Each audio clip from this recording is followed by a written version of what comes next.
I'm here.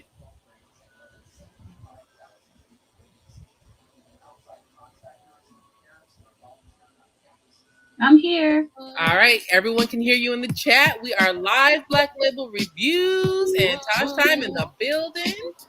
Yes, I'm yes, here. yes. All right, everyone can hear All you in right, the chat. We are live. Black everyone can hear us now. Can you guys hear Black Label and myself in the chat?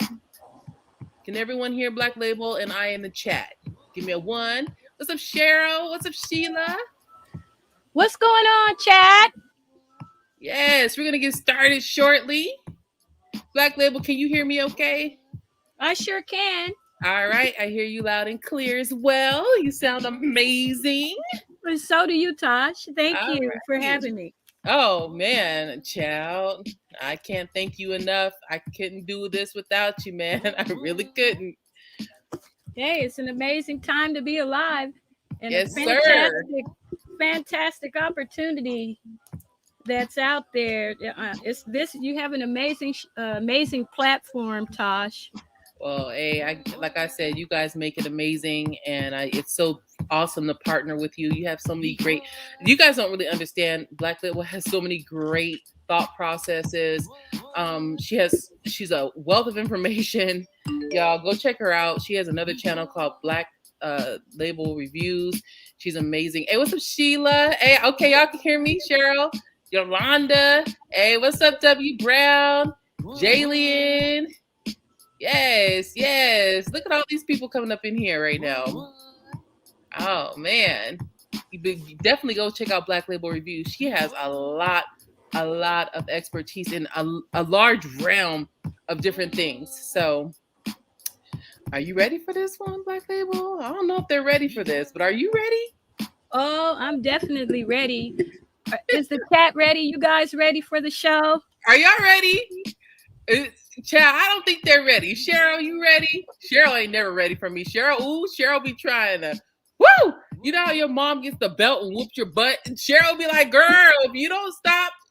Okay, look.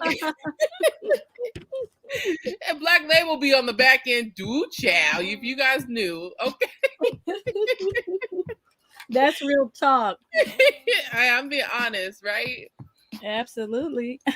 Yolanda James, everyone's up in here. Magdalene's up in here. Chow. I am Sir. behaving. I don't know what you're talking about. I didn't do anything, Cheryl. It's Black Label Review's fault. She didn't do it, Cheryl. She was with me. I was with Black Label. Okay, I'm innocent. I'm innocent as OJ, okay? Straight out. Straight out. No foul. How's your weekend going so far, Black Label? So far, so good. I'm having a fantastic day. Today's my mom's birthday. Ah! Can we get some birthday cake emojis up in here for Black Label Reviews mother? We need some. Give me some birthday emojis, some cupcakes, some birthday cakes, some chat. She's 85 years old today. What? She is a direct descendant of Emmett Till. That's What? right. And I told you that before. Emmett Till is my blood cousin. We really need to cover. We need to do something about. Like, we need to cover something regarding that. See, I shouldn't even be saying that out loud, because people are gonna try and steal that from us, Black Label. Child. Copyright. You have to be careful with the family business. Yes. Hey. What's up, Magdalene? Welcome. Yes. Sheila Daniel. Yes. Oh, child, look at that. Ooh, they representing your mom up in here, girl. Right on. Thank you, chat. Love you guys. Thanks, Jalen. Thanks, Cheryl. Ooh, child. Ooh, I feel like I need some birthday cake. I got some donuts. Hey. It's kind of like birthday cake, right? Yeah. It's sweet. All right, let me turn off this music and let's get into the show. I think I welcomed everyone. I think Black Labels welcomed everyone. Everyone's giving shout outs to Black Label Reviews mother. Man, I hope I'm 41. I hope I make it to 42. I can't imagine, 85. Like that's huge. It is huge. And she's in her right mind and she's agile. She has some memory loss, but she's tough. She's Oh, tough. She gets around on her own. She doesn't even use a cane. wow. You know, Yeah. that's really cool because I remember before my mom, she passed, in her mid 50s, and she wasn't agile at all. So the fact that your mother is 85 and she doesn't walk with a cane, she's still mobile, she has her right mind. It's first of all, it's a testament to your love that you give to her, because I think that we can will people to live by just being around them. I would Um, agree with you, Tosh. yeah. So, shout out to you for holding down the fort and making sure that Mama Bear is okay. Oh, definitely so. She comes first. And, Yes. sometimes you got to be the bigger person. Oh There's yeah, always going to be at least one child that will take care of that. that's right. And she is not in need of anything, not one thing on this earth. Oh man, I know. I already know But how. prayer, no Yeah. one is above being prayed for. The older you get, the more you'll realize. People realize that as we age.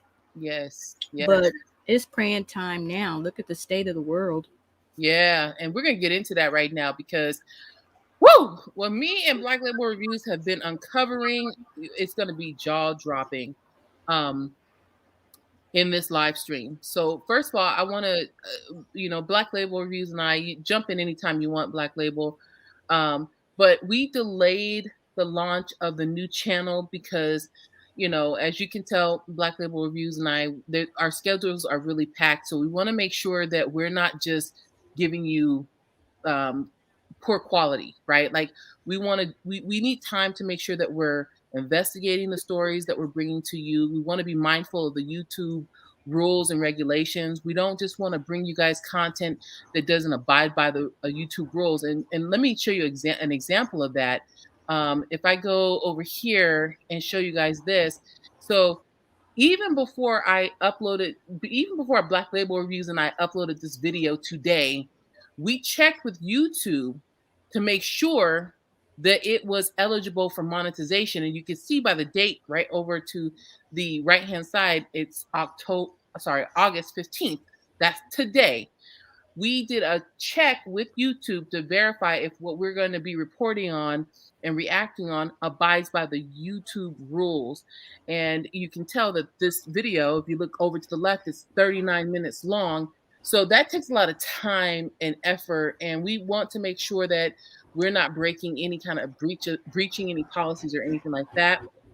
And we want to make sure that we're thorough. So we Black Label Reviews and I decided that it would be smart to postpone the launch of the new channel until we can really allocate the right amount of time so that we're bringing you good content. And then we also had a little bit of technical difficulties on top of that. So Correct. that's Absolutely. Everything that she's saying is on point. It's just the case. We want to make sure that we're bringing you guys quality content because we do have a lot of imitators out there. yeah, So we had to scrap some stuff. right. That's Right. part of it as Yeah, well. And we just want to be innovative and we want to bring you guys eye-dropping news and right. information and reactions about things that are really important in the world today, not just anything. Right. So if you guys are taking your time out to spend with us on the weekend, we want to make sure that it's worth your while, and we want to have you guys chime in and give meaningful thoughts around um, factual information that is informative. So Black Label Reviews right up the alley with all of the things that we're trying to bring to you guys. Um, and we also want to stay in a space where we don't want to be doing everything that other people are doing. We want to kind of silo ourselves differently. And so when you guys are coming here, it's not just the same thing over and over and over and over again. Right. So, And we really want we really want to be able to have a lot of interactions with you guys and be able to have you guys speak about your opinions, whether it be on the call-in line or on the panel. But Right. it's going to be a very informative, you guys are going to be very inclusive, in other words. Right. And the giveaways are going to be ongoing. In fact, guys, be sure to drop a comment below today about whatever Tasha's question of the day is, to be entered in the contest. That will be every Saturday for now until we go live with the new show, and then that will transfer over to the new show. And Tasha will explain more about that as well. Yeah, absolutely. So make sure you drop a comment after the live stream. I know you guys are commenting now in the live stream, and we appreciate that. Please do comment while we are live. But after the live stream, leave a thoughtful comment, because we're going to meet. And once Black Label and I meet, we're going to choose one person whose comment was thoughtful, and we're going to send a cash app to that person. We like to pay it forward, and we also want to entice you guys to share your opinions. We don't feel like it's a one-way conversation. We don't want to be barking our opinions to you guys. Sometimes your opinions help us think outside the box too. So it's not just about the giveaway, but it is also about the giveaway because we appreciate you guys, but we also are trying to stimulate people to share their opinions and ideas. So I'll be live again next Saturday at 9 a.m. So after the live stream, make sure you leave a thoughtful comment. And shortly, Black Label Reviews and I are going to announce who won our very first giveaway. And Yes, absolutely. I'm so excited about who we Me picked. too. I can't wait to see who the lucky winner is going to be. Yes. Well, I So, can't wait to reveal who it's going to be. yes. And we also have a special guest. Oh, yes, we do. And a very important guest indeed. Yes, and that person will be dialing in a few minutes at around 9:35. So stay tuned for that, honey, baby booch. Hell, you gonna get your life snatched back to you and then some. Okay. But In that order. right. Before we get into that, let me go ahead and let's jump into the video. Okay, and we are going to start with announcing who won the very first giveaway. Their comment now before we tell you who won. The reason why Black Label and I picked this person for the giveaway win is because, and Black Label brought this to my attention. Black Label said this person is always commenting on the show. They're always interactive in our live chats. They're subscribed to the channel, and not only are their comments thoughtful with the last live stream we did, but they're thoughtful and mindful. I mean, I can't. There's probably, I think every live stream we've done for the past like 2 months, this person has been flooding our comment section. Sure has. And their comments are amazing. And I want to be clear, guys. Everyone, you guys really left some really, really amazing comments. It was very difficult to choose. It really was. But you guys understand, if you want to win, you must be subscribed to both channels, right? Right. If you're not subscribed to both channels, don't expect to win.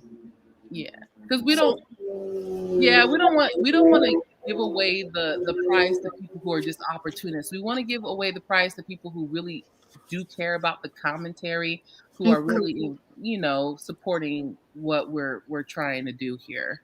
Right. And we just want to make sure that the winner is going to be a real subscriber. Because right. your opinions really do matter to us. Yeah. And there are a lot of trolls out there. So we don't want to just be giving the money away to trolls when we have really good people in Tasha's chat here that can probably use the $10. If not, they can go get a cup of coffee or something on us. Right. Or lunch. Something. Yeah. And the amount will potentially change in the future, with what we're giving away. So And then we also have a lot of people that are trickling in from Black Label Reviews channel as well. So there's a lot of new people coming and a lot of new people that are interested. So we want to give everyone a equal opportunity, and people that actually show support to our channels, we want to pay it forward to the real ones. And also the newcomers too are also welcome to participate in the giveaway as well. We want to make sure the money goes to true supporters is all we're trying to say. Whether That's it. whether you're new or you're a longtime supporter, we just want to make sure it's going to the right people.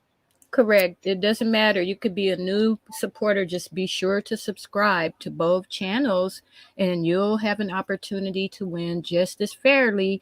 Just leave a reasonable comment that's pertinent to the question that Tosh imposes of you for the question of the day. Mm-hmm. And we thank you all for your love and support. Ooh, those birthday cakes, though. Ooh, Thank you all so much for the love for Mama Bear. I will know. certainly let her know that was so special. Thank you all so very much. And blessings to you all. Yes. All right. Let's jump into the video. Let's get into it. Yes. All right. Of course, we have to put up this warning just to let everyone know that we're adhering to the copyright rules and policies.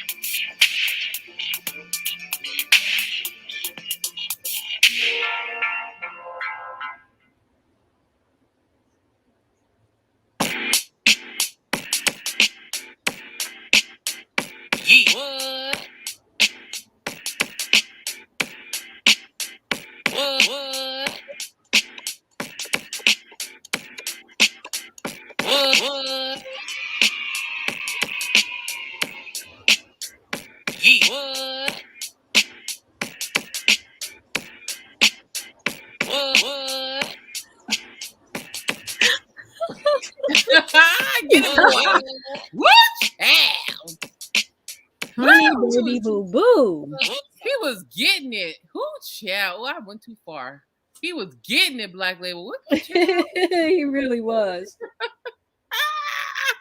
Oh, honey, baby, boo boo. All right, y'all. So look, child. This was hard. This was so hard, y'all, because if you go and watch the video from yesterday, everyone left such great comments. It was really difficult. Black Label, it really was. Who, child? Who did we choose? Tosh, would you like to do the honors? The winner was Jill's Comfort Zone. Can we get some emojis, some smiley faces, some congratulations for Jill's Comfort? Congratulations, Jill. Yay. Yay. She deserved that. Yes, man. And Jill, thank you so much, Jill, for your love and support. Yes, Jill. Thank you. Thank you. After the live stream, and she's not in here right now. I'll hit her up after the live stream and get her Cash App information, and I will send her the win. So we're excited because Jill not only is a huge supporter of this channel, but she's also a big supporter for other people. She's a content creator. She has some amazing recipes. She's just an all-around good person. So go check her out, and everyone's wishing her congratulations. Yes, yes, yes. Hot tea, baby. Boo, boo, child. Yes, sir. Yes, sir. Ski. Yes, sir. Well, that was a lot faster than what we thought it would be, because I usually err on the side of caution when it comes to time. So our special guest will be joining us at 9:35 Pacific time. But if that special guest is listening in the bushes, if you want to call in now, feel free to call in now. We're ready for you. But if you want to wait until 9:35, that's cool too. But I'm just letting you know we're ready for you. But until then, let me get into the question of the day. All right. So the question of the day is going to fall in line with what Black Label and I are going to cover in today's live stream, which will be another influencer, sadly, has been impacted by the Rona. And you guys, let me just be clear here. If you guys can please say Rona instead of the C word, that helps us make sure that we're adhering to the YouTube rules. We don't want this video to be blocked or anything like that. So I don't want to censor this chat. I don't want to censor anybody. But if you could use the word Rona instead of the C word, and keep it cute. But there's another influencer who has been impacted by the Rona, and Black Label and I saw this person's story, and it literally, I know it brought me to tears. And we're going to share that with you guys. So for the question of the day is, let us know what your thoughts are on this influencer and what he and his family are going through, because we're going to cover what he went through and also his brother. Okay, so we're going to cover two components of this. Black Labels, anything else you want to add? Well, no, we're just we're right on track. I think it is in fact a very telling story, Yeah. and they're going to be amazed at the outcome. Oh yeah, yeah. There's a lot of moving pieces to the story we're going to share with you. There's some parts of it that I was shocked with. I didn't think I would hear them say, both the brother of the impacted person that had the Rona, but also the person that was actually filming their story about the Rona. You really got a sense of what a person who is impacted goes through. And also, well, I don't want to give away too much. Right. Yeah, I don't want to give away too much, but we're going to cover that. So the question of the day would be, once we get to that point of the show, we want you guys to let us know what you think about the brother's story and the impacted individual. So does that make sense? Can I get some ones if that makes sense? Let me know, let me know, let me know. Let me know, child. Let me know. Ooh, you better sing, honey, baby. Let Whoa. me know. Man. Oh Lord, don't get me singing. Hey,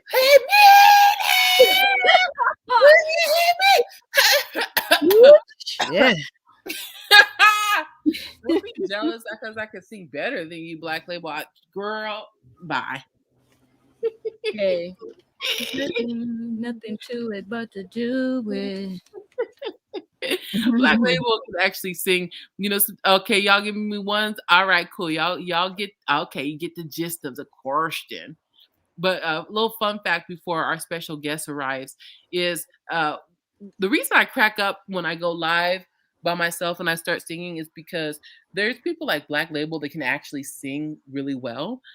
And I know that you guys, I know Black Label will be watching me like, girl, honey, what are you doing? Like, I know you can't. You didn't hit that. Black Label will never tell me that, but I know in my heart, Black Label and anyone that can sing can actually listen to me and be like, damn, girl, are you okay? Absolutely. But you know, Tosh, on a more serious note, I was just gonna let the public take this in if they haven't already done so. The Delta variant is very contagious, and it's the new Rona. Yes. 97% of the hospitalizations are unvaccinated people. 99.2% of deaths are unvaccinated people, guys. Now, we have hundreds of Americans suffering and passing away from a vaccine preventable illness is what the stats are showing. But of course, you have freedom. You have the freedom of choice to do whatever you like. I was going to ask you, like, what are your thoughts? Because some people will argue, and I'm on board with you. I'm on board with what you're saying, but I'm playing devil's advocate. Some people would listen to what you just said and say and confront you and say, "Well, Black Label, even if I got the vaccine, I could still catch it. So what's the point of getting it?" What would you say to the naysayers that would respond to something like that? Well, I would say to you, I'm gonna keep it very simple and very blunt because I'm a very specific and very real person. Yeah. If you have the shot before you get sick and then you turn around and get the Rona, you're not gonna die from it. Hmm. If you don't have the shot and you get the Rona, you're putting your life on the line. You're giving it all up because there's a very strong chance that you're going to pass. Can Hmm. you take that chance? That's your choice. I Right. can't tell you what to do. This is America. Everybody has freedom of choice and hey, that's just the way it is. But you don't have the right to be up under me unvaccinated. I'm going to tell you like that. I'm going to tell you like that. And most people that have business, this is really going to kill small business, this disease, Mm. because most people that have small businesses and like 80 something percent of America is composed of small business. Can I People are not going to be allowed to go into the establishments without a vaccine card. Go can ahead, Tosh. sorry, I just need to piggyback before I lose my train of thought on what you just said, because my best friend, I've known her since I was a teenager. Shout out to you, Tora. Her mother, she is a tax preparer. Her mother does taxes. Now, she just opened up a small business in Los Angeles, California, um, where she's leasing a building. And what's scary about what you just said, Black Label, is that my friend's mother cannot get the vaccine. She cannot get the vaccine because of her pre-existing conditions. So she's a small business owner who cannot get the vaccine, but in order to make money for her small business, she has to interface with the public to make an income. So that means that if unvaccinated people are in her face every single day as she's trying to make money to support her family, doing it the legal way, she risks lung failure along with her other pre-existing conditions, and she risks death just to make an honest day's wage. I just have to piggyback off of what you're saying, because Mm-hmm. if you can get vaccinated, if you have the ability to shield yourself and provide a buffer, why not do that? Even if the vaccine isn't 100% going to protect you against getting the virus, why not give yourself a little bit of a wiggle room to protect yourself, and also not just protect yourself, but protect the other people around you? Now, the reason I got the vaccine is because my boo really influenced me to get it. And I started to think about my brother who has a weakened immune system. I'm sitting up here preparing his food. I'm the primary caregiver for him. And I cannot be breathing over his food knowing that I'm more high risk at catching the Rona, Excuse me. um, because I'm not vaccinated. I'm fully aware that even though I'm vaccinated, I can still catch it, but it's going to be less Yes, you life can. threatening. It's going to be less life threatening for me. Yes, it's not going to be life threatening, not at all. And that Right. is the difference. And the hospital records are very clear. Now, I understand that many of us cannot get the shot Hmm. because your immune system is too weak. But also know that you need to contain yourself with this new variant.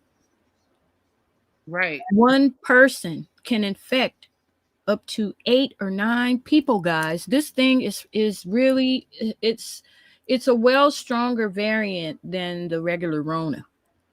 The Delta Ultra. It's the ultimate disaster. And then, not if that wasn't enough, there's another one that has resurfaced, the Lambda. So we're being compounded, guys. You must separate from the public. You must. Do you think that the mutations that are happening are because people are not getting vaccinated? I think that's part of it. Uh, but the other part of it, well, there's a lot of Yeah. moving pieces here. We're going to get into the rest of that a little later in the Yeah. show. I already know. Yep, I already know what you're thinking. That's why I kind of giggled. There are quite a few moving pieces here. So, children under 12 still can't be vaccinated. Mhm. But the good news is, so far in the U.S., we have the vaccine has saved over 275,000 lives and prevented more than 1 million hospitalizations. And these records were recorded as of July 26th. That's another thing. Wow, those are some interesting stats that you pulled up. But then also another thing is like, I had to go in. So I'm gonna let you guys in on something a little bit personal about me. I had a growth on right in front of my ankle, and I was nervous about it. I didn't know what the hell was going on with me, but my fear of going into the hospital uh, outweighed knowing what was going on with that growth. And it wasn't until my dad passed away in February that it made me really realize that I need to go see what the hell's going on with this growth on my it's it's not really on my foot. It's right in front of my ankle. And so I was scared to be quite honest with you, but at the same time I'm like, do I risk getting a virus by going into the hospital, because a large amount of people who have this virus are in those hospitals. You know what I mean? I'm like, well, the growth ain't really. I'm nervous about it, honey, but the growth ain't really doing nothing to me right now. I actually, I actually I went to the doctor on Wednesday of last week, and luckily it's just a ganglion cyst. But another thing that brings that I thought about was my primary doctor said, well, you know what, Tosh, you're gonna have to go, and if you want this removed, then you're gonna have to go and to a podiatrist. And I'm thinking, like, do I really want to even go there? And my primary doctor said, well, you know what, this is not life threatening. If it's not bothering you, leave it alone. My boo was like, well, if it's not bothering you, leave it alone. So I'm like, child. But my point is, and this is to piggyback off of what Black Label Reviews was talking about, hospital beds are being infiltrated by people who are ridden with this virus. So it's making us question if we even really want to go in to get checked out, because you may leave with something worse that you came in for. So, like, I'm thinking, well, I have a little ganglion cyst on the front of my ankle. I hope it's benign, but studies are showing that this is not a high risk for me. What do you guys think? Should I schedule the time with the podiatrist and potentially get the Delta variant? Should I go in for surgery and have them cutting on me to get this ganglion cyst that's not really jeopardizing my life, but it might be, because it could be malignant? You see what I'm saying? Like, let me know what y'all think I should do, because I'm kind of in a awkward situation. Black Label, I'd love to get your thoughts around that as well, because a lot of people, like, even with the dentist stuff, I mean the dental stuff, I haven't been to a dentist in over a year, and I know that is not a good thing. Okay, I know you're supposed to go every 6 months for a checkup, a cleaning at least every 6 months. I just choose not to because I'm scared. I don't really want to go into a dental office and have all that saliva exchange. I feel like my teeth are okay, but the way I'm looking at it is like, if I don't feel no pain, I'm just gonna have to wait it out, honey. Well, I ain't trying to get, I'm not trying to catch no Rona to fix a cavity. Okay, like, I can deal with the cavity for a little bit. I hear you. Black Label, But go ahead. yeah, I would find out for sure that it's benign, Tosh. So Yeah. long as it's benign, then you can delay it, but I would let them take the biopsy and Hmm. just have that thing removed so it doesn't grow into something else, Yeah. because that could happen. Yeah, I think you might be right because I am fully vaccinated. So, I mean, worst case scenario, I go into the podiatrist and then I catch the Rona, and hopefully my body, because I also got the flu shot. I'm too young to. So my boo was telling me to get the pneumonia shot last year, but when I talked to my doctor said you're too young. You have to be over a certain age to get the pneumonia shot. So I did end up getting the flu shot, and I got both vaccines. I got the Pfizer vaccine. I got both the two doses. So yeah, you're right. If I go in and get the surgery for the cyst, I think if I do catch the Rona, I'll have a fighting chance to fight it off. Yeah, and you can have it done in a private doctor's office. So, I mean, it's just something that you need to have done. Yeah. And because I had to go to the dentist like several times last year, sometimes we just don't have a choice. Just Yeah. pray and keep on moving, girl. Yeah. You're right. It'll work itself out. You're absolutely right. Quiet Storm just dropped a comment. We're waiting on our special guest who should be arriving at any time now. Um, so special guest, if you're in the bushes, call in, interrupt us at any time. And we're just waiting on you before we get finished with the show because we got some stuff to share with the audience after you call in. But Yeah. You know what? yeah. Quite W. Brown, she says, I think I'm afraid. I'm just afraid of this vaccine. I want it, but I'm allergic to so much. They put Benadryl in my IV once, and I had an allergic reaction. They had to get it out of me fast. You know what? I don't know, W. Brown, but look, I'm gonna tell you like this: when you go, if you do it, I know my experience was I use Walgreens because I like Pfizer, Hmm. and they're unique, they're quick, and the good thing is they'll give you the shot, but as soon as they give it to you, you can't leave. You have to sit there for like 15 minutes. They're going to watch you to make sure you don't have an allergic reaction. So if that's all that's stopping you, that shouldn't stop you because they make you fill out all this information. My mother is 85 and has a pacemaker, and I had to write all her medical issues down. They just want to know what your history is, but you should be fine. Yeah, and to piggyback off of what Black Label Reviews was saying, and also shout out to you, amazing girl. Don't make me start singing "Honey Baby Boo Boo Child" because you know I will. And shout out to Rita Walker. But to piggyback off of what Black Label Reviews was saying, and W Brown, just to give you a little bit of peace of mind, one of the reasons I did not want to get vaccinated to begin with is because last year I had a very severe allergic reaction to cherries. Okay, honey, I've been eating cherries all my life. That didn't sound right. But anyways, just go with it. Um, so anyways, I've been eating the fruit cherries all my life. And I've never gotten sick from it. For some reason, when I ate them last year, I got Mhm. sick. I had to go to the hospital. My esophagus started to swell up and stuff. I couldn't breathe. And even my doctor has asked me to get an EpiPen, but I hate needles so much. I refuse to get an EpiPen because I'm just like, I'll just stay away from cherries. And so that is the reason why I did not want to get vaccinated because I'm like, hell to the nah. Y'all ain't going to give me some experimental drug that's not even approved by the CDC and then hope and pray that I can live through it. I understand that too, Tosh, and But, I but, I don't but, blame you. well, let me say this. I gotta caveat it with this.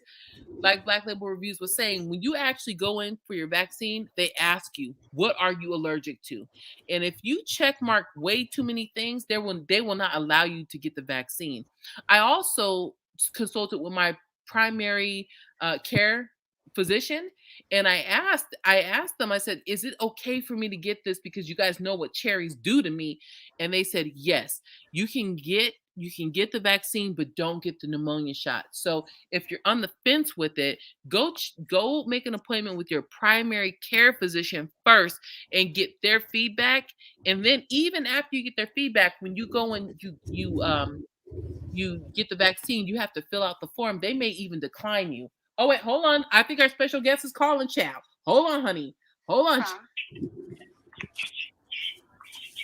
To accept, press 1. Okay. To send a voicemail, press. All right. Is this our special guest? Good morning. Good morning. Hey, girl. Okay. Hold on, honey. Hold on, honey, baby. Watch out. Hold on, okay?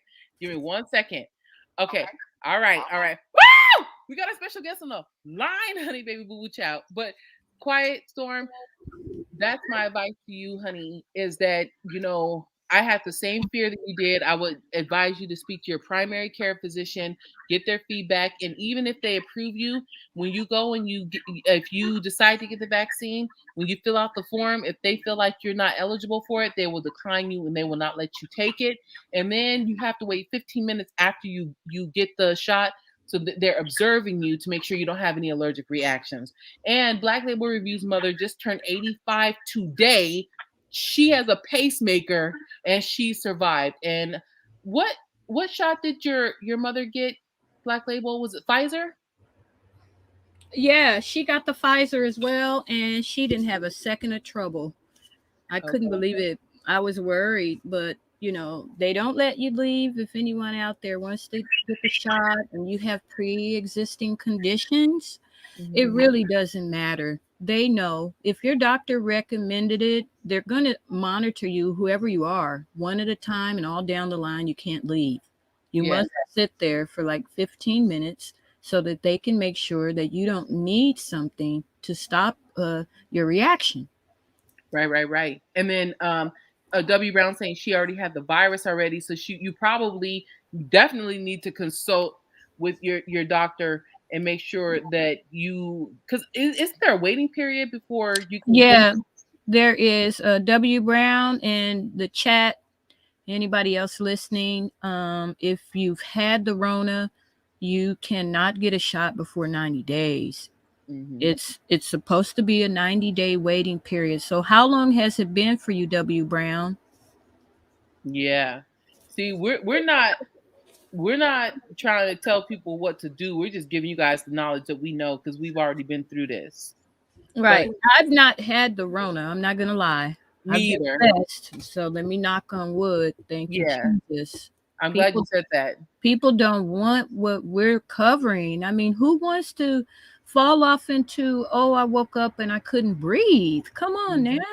Mm-hmm. When we can go out and just simply get the shot. And more good news, I mentioned this on the last show, the FDA has approved the vaccines.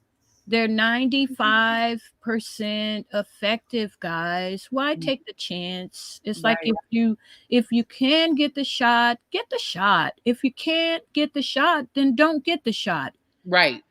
You know, but it's not a time to be walking around talking about your civil liberties when people are dropping dead because one person could be asymptomatic. You could be running around giving it to other people and not know it because you're not sick. And that's real. But what if you're going around giving it to 9 people, guys? I mean, we don't have a handle on this, and we're not going to get a handle on it if the other end of this is not resolved. And we're going to touch on that at the end, closer to the end of the show. Right, Tosh? Yes, absolutely. And Quiet Storm. All right, special guest, we're going to get to you. I haven't forgotten about you. Quiet Storm said it has been more than 90 days. So you are definitely eligible to get the first shot. We're praying for you and that you use your discernment to make the right decision for yourself. What's up, Bertha? Bertha. All right, look, we got our special guests on the phone. I don't want to keep them up because I appreciate their time and I want to be mindful of it. So, special guest, I will announce who it is. As a matter of fact, after the live stream, I'm going to drop her link in the description box so you can go check her out. You guys ready for it? Y'all ready? Drum roll. Black Label, do you want to announce who it is, Chad? I'm going to have you do the honors yet again. All right. It is Eat with Fifi. Welcome. Hey. Welcome, Fifi, and thank you for coming in. Yes. Can you guys hear okay on the phone? Type of one if you guys can hear okay on the phone. Fifi, I hear you perfectly. Let's see if the chat can hear you perfectly. Let's see. Let me ask you a question, and then that'll make them understand if they can hear you or not. Fifi, how are you doing today? How's everything going out there in Texas? I'm doing well. I'm actually in Oklahoma. I have a family reunion that we're doing this weekend. Ooh. I'm in the weather out here is beautiful. Ooh. So just enjoying the family. I'm actually driving. So, following my elders, they don't have everything in order. So we're just kind of going with flow, whatever they want to do. Oh, man. Well, okay. Well, I can't complain. Well, I appreciate you. I didn't know you were at a family reunion. That shows how dope you are because I reached out to Fifi and I asked her if she wanted to be a guest on the show and she accepted. I didn't know what was going on with her. I met Fifi a few years ago in person, so I feel really connected with her. She's an amazing mukbanger. She also is a huge advocate of portion control. She's a mukbang rebel. Go check out her channel. I highly endorse this woman. And she's a mother. And she's also a nurse in Texas, which is the reason why Black Label and I wanted to reach out to her. Yes. Yeah. Okay. Y'all can hear her okay? Okay, cool. Thanks, Bertha. Thank you, Magdalene. Thank you, W. Brown. Everyone can hear you just fine, Fifi. So I know, okay, I know you're on the road and I want to be mindful of that and respectful. So we do have a few questions for you because you are a nurse out there in Houston, and Black Label and I covered a nurse who was out in El Paso, Texas, who had some very troubling things to say about her experience with the medical field during this time. And so I wanted to reach out to someone that I personally knew, which is you, and I met you in person, and I know your character, who is in the medical field, who is also in Texas. You're in Houston, Texas. You're not in El Paso. And I wanted to get your thoughts on some things. So if you're okay, I'd love to ask you a few questions while we have you on the line. Absolutely. But let me just say a few things. Okay, I'm actually not a nurse. Oh. I don't know. I'm actually a respiratory therapist. Respiratory therapist. I'm a respiratory therapist. I deal with the coronavirus patients when they get critical. Oh. When they're on the mechanical ventilator, when they no longer breathe for themselves, or they need major support. Yeah, that's pretty critical care, Fifi. Well, she knew that you worked in the critical field.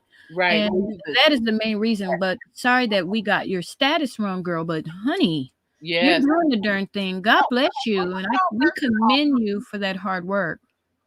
Yeah, we commend you. Yeah, we get called nurses often. I don't really object to it. It's just, sometimes they say, well, you got a respiratory nurse. That's fine. That works. No. Make sure I cleared that up. No, I appreciate you correcting me on that. No, I appreciate you correcting me on that because. And I'm in the Dallas area. Oh. I live in Dallas. Okay, so, cool. We met in Houston, though. Yeah. We did. I met. As far as the medical field, go for it. Ask me whatever you like. Yeah. So thank you, Fifi, for the correction there. And I think it's even more important that we talk to you because you are, immersed with Rona patients who are impacted by this. And I'm glad that you're very transparent about what you're tied to. I tend to generalize nurses. I know there's LVNs, RNs. I have a lot of people in the medical field, so I'm so glad that you actually siloed it to what you're actually doing. It also shows the chat that you're credible, and it's the reason why I reached out to you because I know you're in the medical field. So thank you for that. And I did meet Fifi out in Houston. So that's why I was thinking she was from Houston, but she's in Dallas, which is also being heavily impacted by the Rona. But my first question to you, Fifi, would be, are you, and you don't have to answer this, you can if you want to, if you don't, you can pass. But are you supportive of nurses or respiratory therapists or anyone in the medical field, are you supportive of them getting the vaccine, or are you anti-vaccine for people who are treating patients in the medical field who are impacted by the coronavirus? Okay. My opinion on that is I am pro-choice with everything. And the reason why I am pro-choice with everything, whether it is you getting the vaccine, you're not getting the vaccine, is for this simple reason. That is your body. You have to make the decision on what you want to do because this is your life. You may decide that you want to have a career change.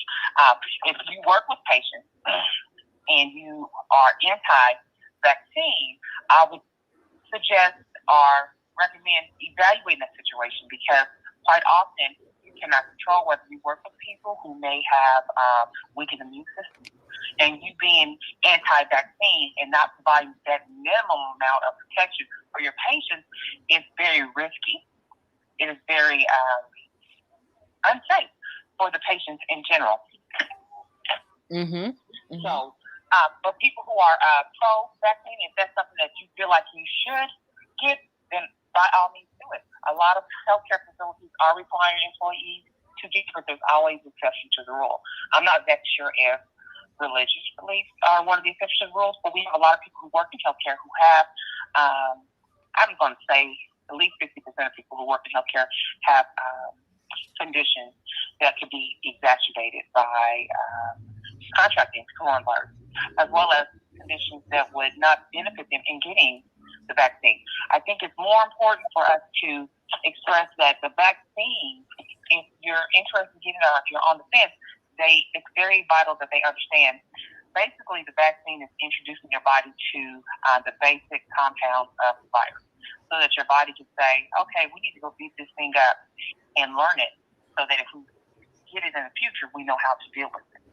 So a lot of people get fixated on the numbers, 95% effective, 77% effective, etc. That should really be the focus. The focus should be, okay, can I safely take this so that my body can solicit a immune response so that in the event I come in contact with this virus, I will not be heavily affected. So that's what I'm saying. People who got the vaccine, even if they're getting the Delta variant or the Alpha variant, they're less likely to be hospitalized versus somebody who's not immunized. They get the virus. Well, the body's freaking out because it has never seen this particular virus before, and it's setting off all kinds of controls like inflammation. You're getting pneumonia. If you have any cardiac issues, getting pneumonia can set you off with blood clots. So it's a whole domino effect of it. As far as if you work in the healthcare field, whether you should get it or not, you should really do some self-evaluation on how does it affect you in your personal life and how can it affect your patients, because that is our call to duty, to protect our patients at all costs. There are other options for people who work in healthcare. Maybe they need to change their position. Maybe they need to be secretary. Maybe they need to go and work in an area in which they would not be affected. Or if you're anti-vaccine, then maybe you should work with nothing but the actively, positively diagnosed COVID patients. Gotcha. Yep. This is why I invited you on the show, because I did get the terminology wrong. At the beginning, you're not a actual nurse, but you are a respiratory therapist who is aligned with the impacted patients who are Rona positive. My question to you, and you don't, again, you can answer this if you want, or you don't have to, but have you been vaccinated, or have you refrained from getting the vaccine? I actually have been vaccinated. I got vaccinated about 2 weeks ago. And the reason why I delayed getting the vaccine is because, as you know, before I was trying to gain weight. Mm-hmm. I was down to 170 pounds, so my health was not the best. And I wanted to improve my health situation before I took the vaccine. So at 130 pounds, I was like, yeah, I can take it now. So I took the Johnson & Johnson vaccine. And the reason why I selected the Johnson & Johnson vaccine is because I have had my childhood immunization, and as well as my children have had their childhood immunization. And out of all of the vaccines, this particular vaccine, the Johnson & Johnson one, was formulated the way the childhood vaccines were made and produced. So that was one of my deciding factors. It was not something that I felt was new to the scientific community. And then also it was one shot, which was a bonus for me because I don't really care for shots. And then two, I know they say it's like 77% efficacy against the virus, but my concern was more of getting my body introduced to the ABCs of the virus versus, oh, okay, well, I need 95% protection. Right. Getting protection is great, but at the end of the day, regardless if you take the vaccine or not, there are 3 essential components that you can do to keep yourself and others. That is wear a mask, okay? Whenever you're in public with people who are not in your day-to-day, you're at work because you don't know what other people are doing. Wash your hands, and of course, wash your ass. So those are going to be just the basic. Hand washing is the basic fundamental way to keep viruses, bacteria, and stuff away. And if you just simply, regardless if you get vaccinated or not, if you simply wear your mask and wash your hands, you will have a greater chance of staying long-free. It's really a whole lot easier than people think, but it's just that when they introduce the idea of you have to wear a mask, people pick the focus of, okay, I want to keep myself safe and everybody else, and they focus on, well, you can't make me do anything. And I think people have to kind of take self out of it and realize, well, you not wearing a mask prevents you from being able to visit your grandma. Mm-hmm. What about your great-grandparents? Right. Being a respiratory therapist at a facility when Rona first broke out, and we had these people who were in their 70s and 80s in the hospital on the mechanical ventilator or on some type of high-powered oxygen delivery device, and the families could come in. You know, and man, you know, I have to piggyback off what you're saying because I love in your videos how you say, wear your mask, wash your face, wash something about wear your mask, something else. Yeah, wash your ass. And I love how you end up wash your ass because I just think it's funny, but it's so true. The mask thing is so important so that we can protect other people around us. It's not just about us. And I think, you know, if we think about it as a we situation instead of just a me situation, then, you know, it makes it more reasonable for people to just put the mask on. You know, I get hot and the mask is annoying. It messes up my lipstick and all that kind of stuff. But if I know that I can help save a life by simply putting on a mask, it's worth the labor of love. Um, I believe Black Label has a question or two for you if you're comfortable answering them. We'd love for her to maybe ask you a few questions as well because your expertise is really going to help the community and educate. And also, you know, potentially we'd love to invite you back again down the road because I think that when you can speak to someone who understands what's going on inside the hospitals, it really gives a better layer. It's not just me or Black Label saying our opinion. It's not you just saying your opinion. You're actually speaking from a level of understanding from what you go through when you go into work. So we really appreciate your time here, and we appreciate your expertise. And you were spot on when you said it's not just about yourself; it's about others too. That was perfect. Yeah, it is. Absolutely, absolutely. Well, you know, I want to ask you, do you feel that the vaccine is safe? Just to, you know, to put that out there for maybe those that are still on the fence, because we do understand it's about to be certified in September. I'm going to repeat that one more time. Do you feel that the vaccine is safe? If you could put that out there for the people. And the back end of that question is the new Lambda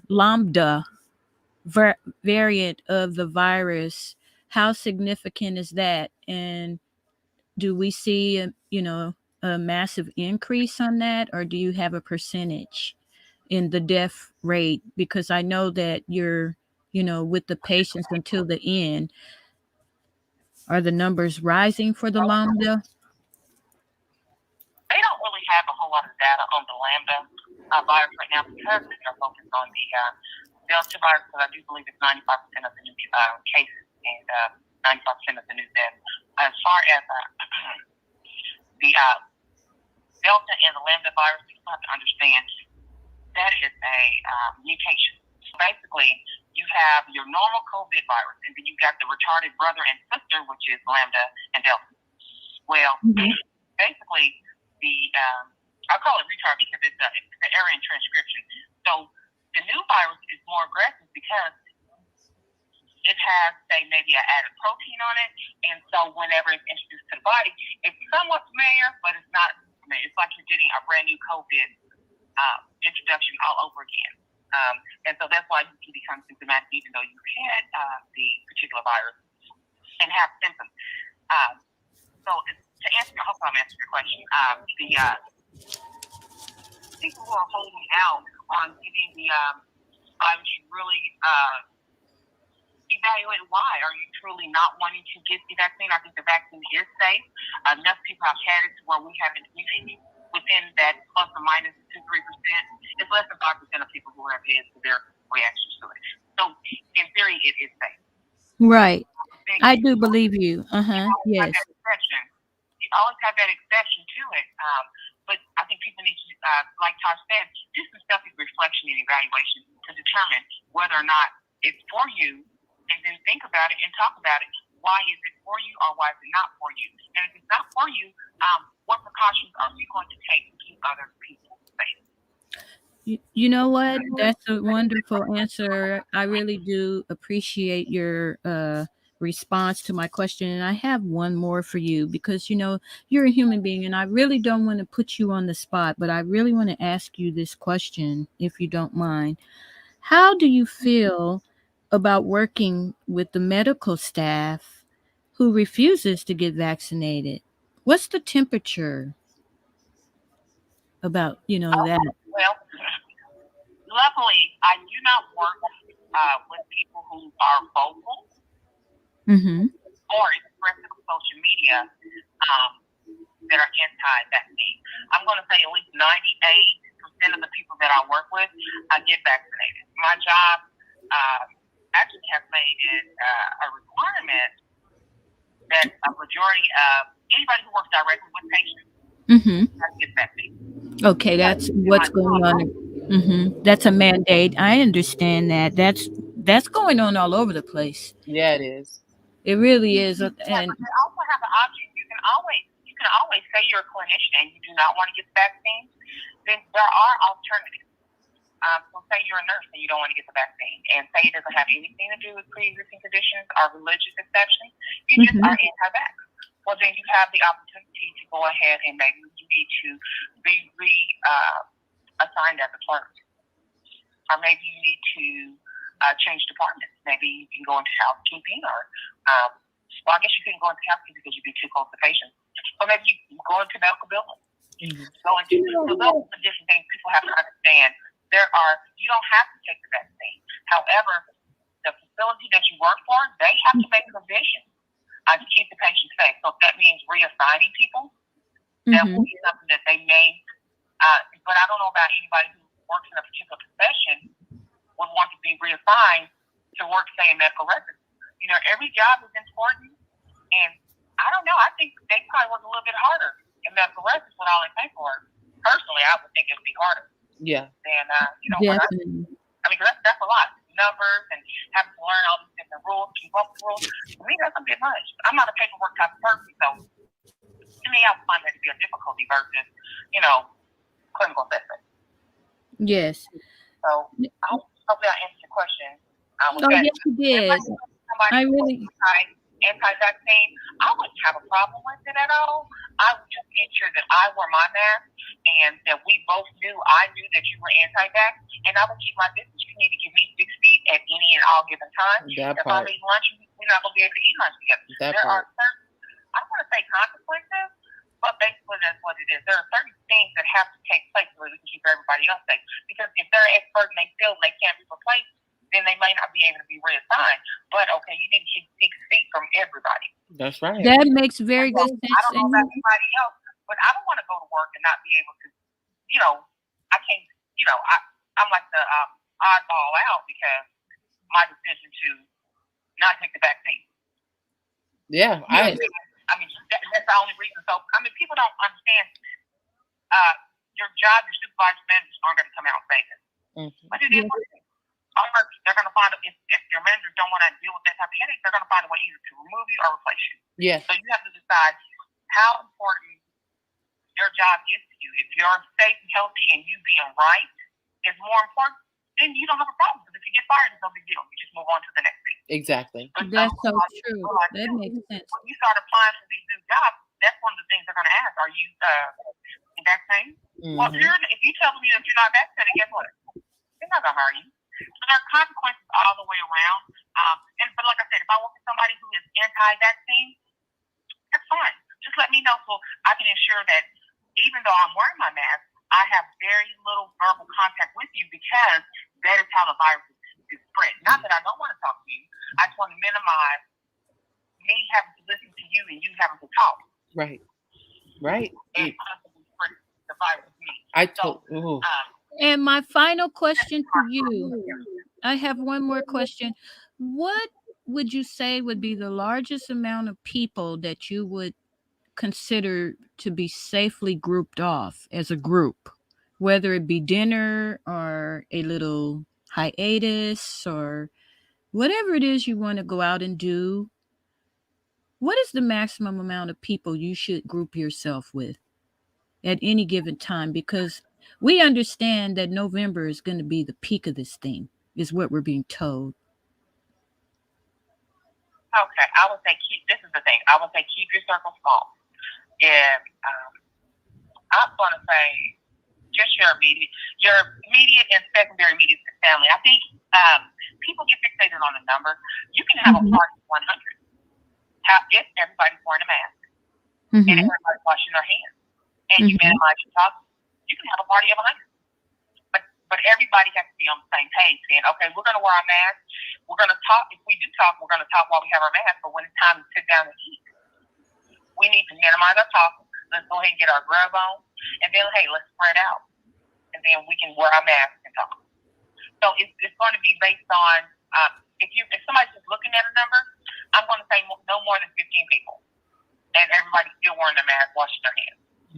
Wow, that's incredible. Those are incredible stats. Yeah, you have to ensure that if you have anybody, even one person who's anti-vaccine, I would not go to that event. And the reason why is because wow. People in their 20s and 30s, they are not symptomatic because they have a very healthy immune system. Their immune system, okay, we got the virus on board, we got this covered. The body's taking care of it. But what they forget to understand is you may have that virus in your nose and your mouth, and then you go around to other people who are in the 50s, 40s, 60s, and 70s, and you spewed out a Delta variant to them. They might not be symptomatic for a day or two, then all of a sudden it just takes them down. So those are the things that people have to take consideration, and especially like what Tom said, it's not about you, it's about other people. I mean, I'll be honest, we lost 2 coworkers. We had one coworker, I guess he got a little bit too comfortable. He went to a wedding. Wow. He died in 7 days. Oh my God. Another coworker, she retired the 31st of December, and she had a New Year's Eve party. Now, I think she could have made it, but she was rushed straight there as well. And the one thing she did not want was to be intubated, and that was the thing that she needed, and she declined. She signed the DNR form.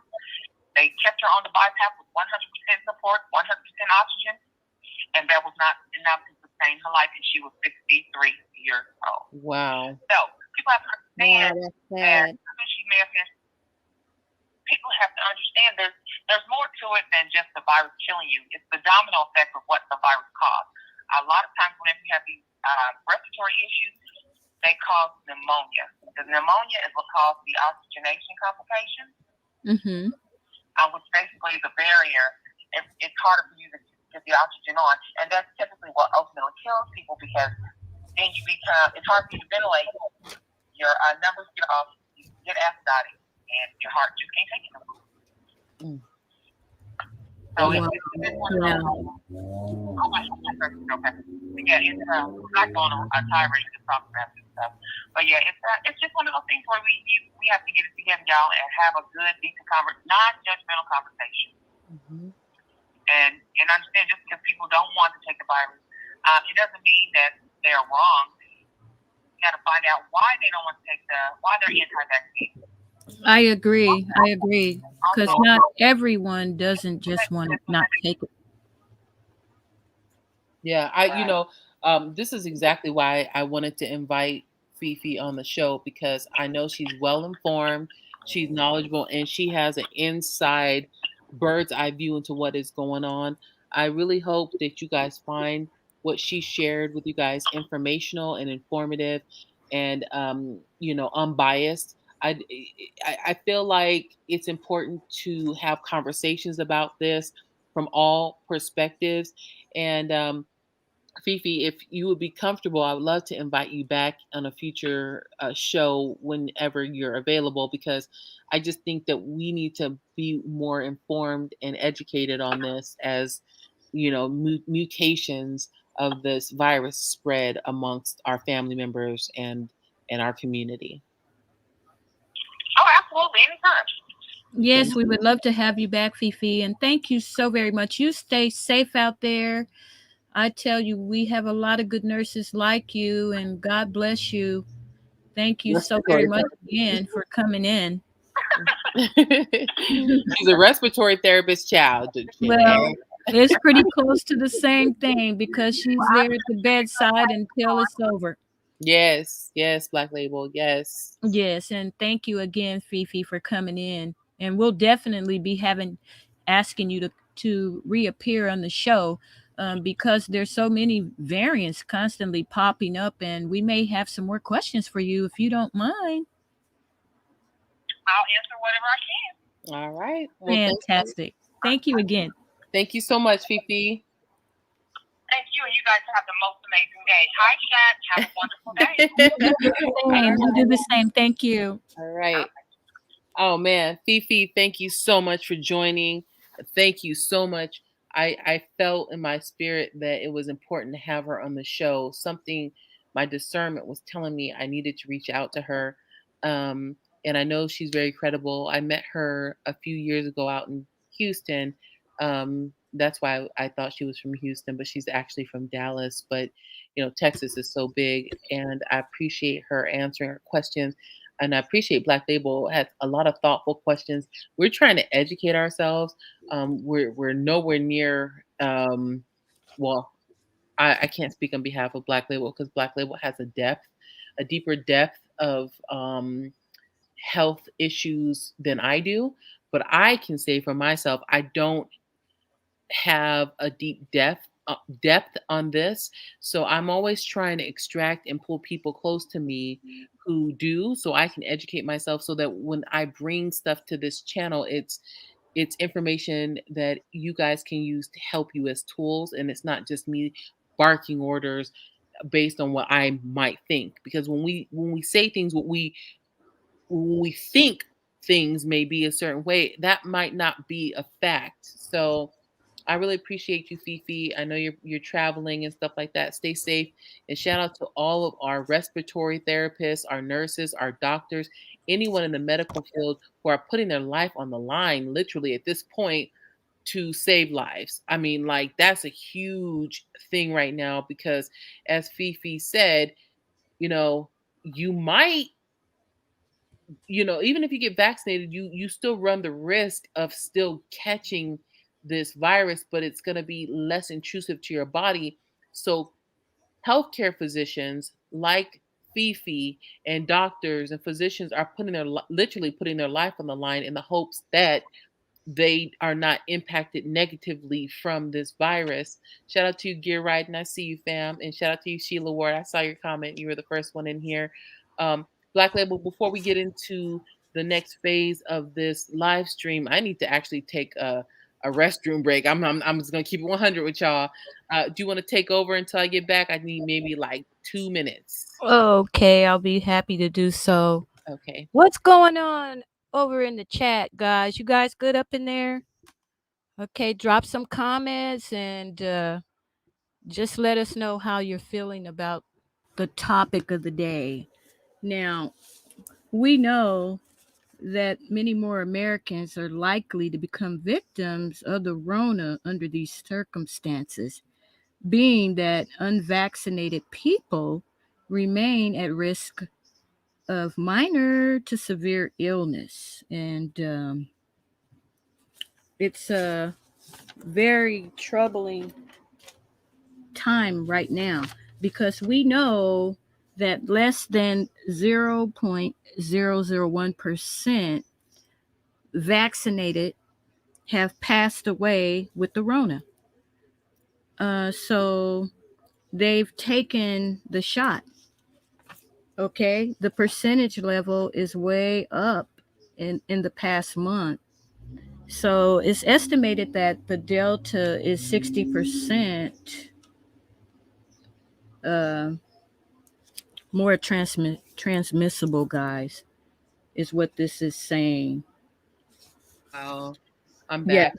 Those stats. Okay, great. Yeah, and also, Tosh, the Delta transmits, get a load of this, in 4 days, as opposed to the original Rona, which transmitted in 6. Now, each person with the Delta variant can infect up to 8 or 9 people, guys. Please stop going out without your mask. And if you can get vaccinated, I strongly recommend it. I've done it. If you can't, we understand that. Just get vaccinated and quit grouping yourselves off. I know you guys just heard the respiratory therapist, our special guest, explain to you guys how dangerous this disease is. It's latching on to people, and I mean, you're out of here if you haven't done the right thing. Now, we do have some good news.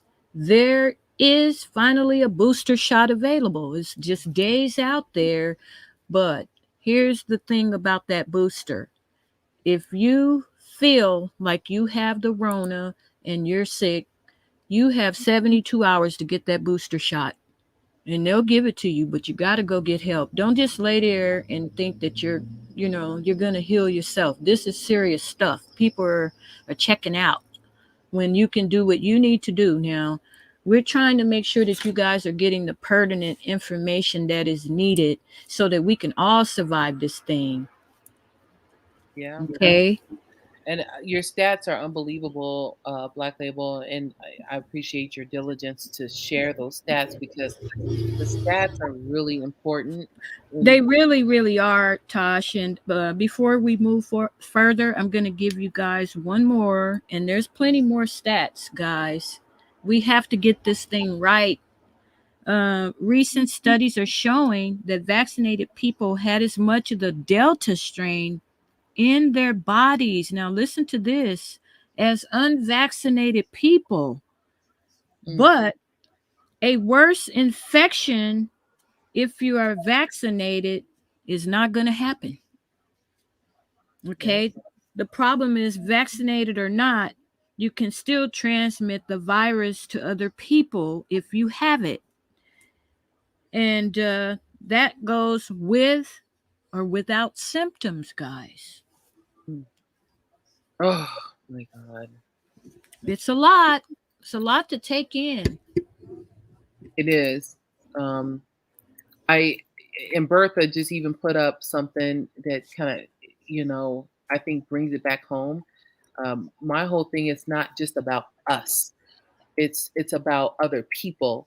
Bertha's mom passed away on Thanksgiving, and her granny passed away 2 weeks later from the coronavirus. She's pleading with people to please wear their masks. It's things like that in the stats, like what you just shared, Black Label, that really get me emotional. And I'm trying my best to not cuss because I promised Black Label and a lot of other people I was going to be on my best behavior and keep this live stream professional. But it's times like this that makes me want to cuss. It makes me want to cuss out a few people, quite frankly, because the inability to see the pleads of people who have actually lost family members and loved ones due to this virus. They're pleading with you. People are not telling you what to do. They're simply saying, please, we don't want you to be impacted in the way that we've been impacted by this. It's not a me issue, it's a we issue.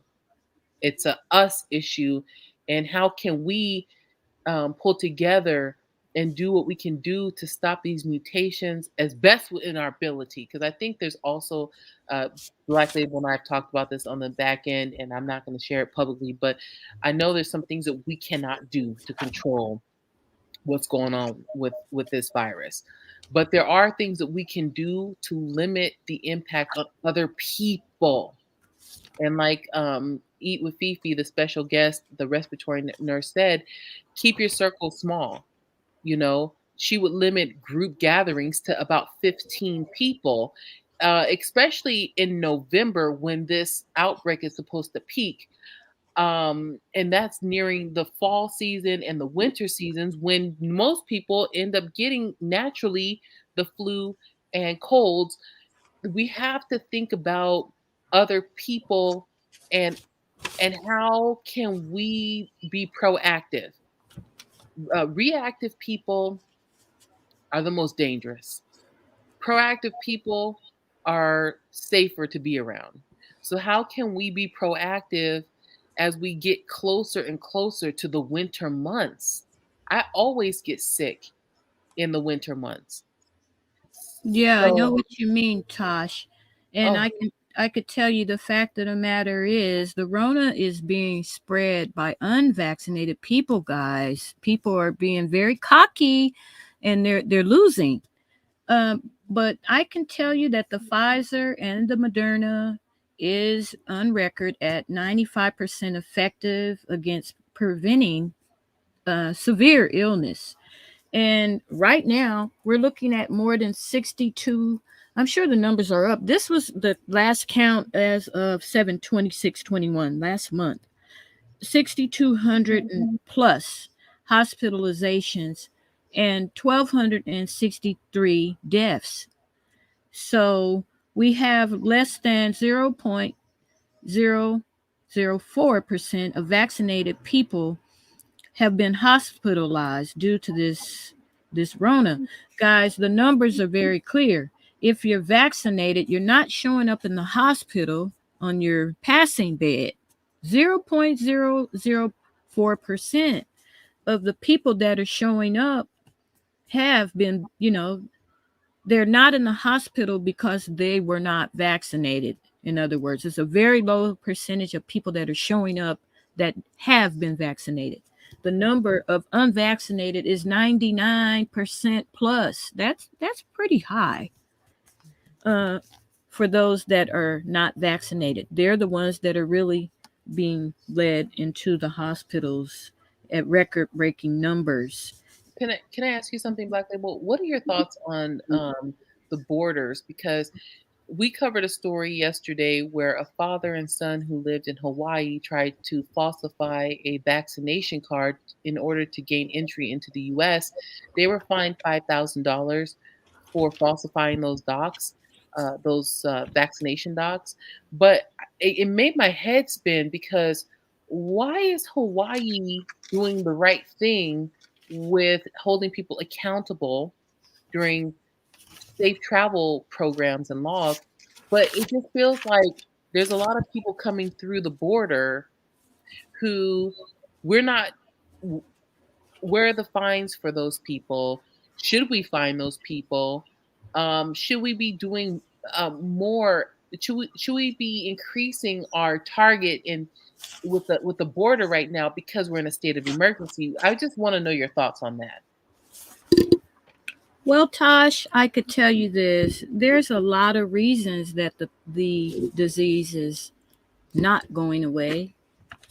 And a very big reason is because the border is wide open. Mhm. And I'll give you guys some information which can be researched.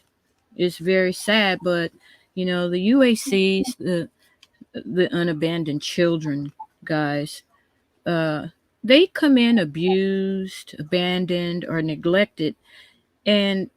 But this is the thing, they're also offered special forms and they're accepted in under two different statutes in America. Number one is the T visa. It's a temporary visa status.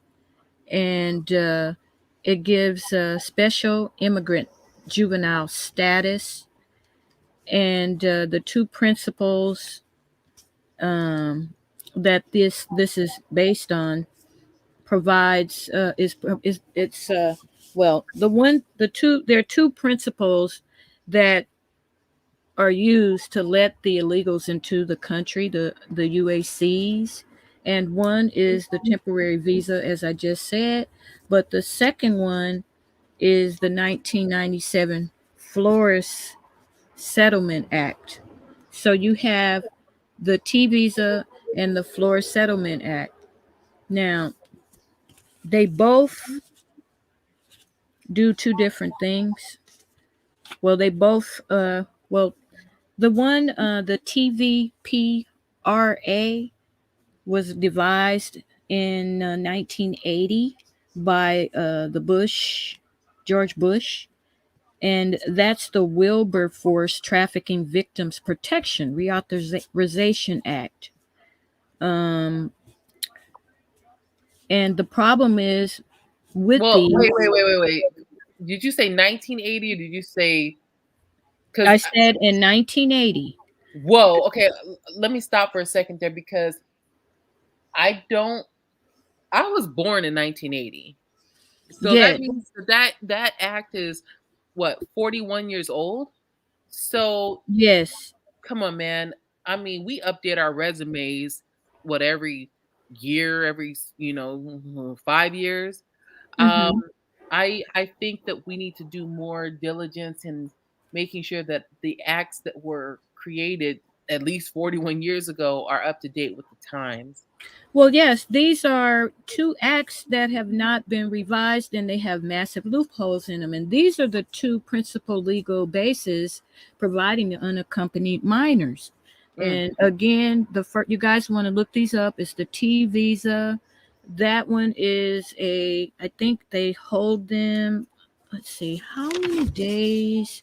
One is they hold them for like 72 hours, and the other act, I think, is a little bit longer. They hold them for 20 days. The one Mm. that Bush created, the Flores Settlement Agreement.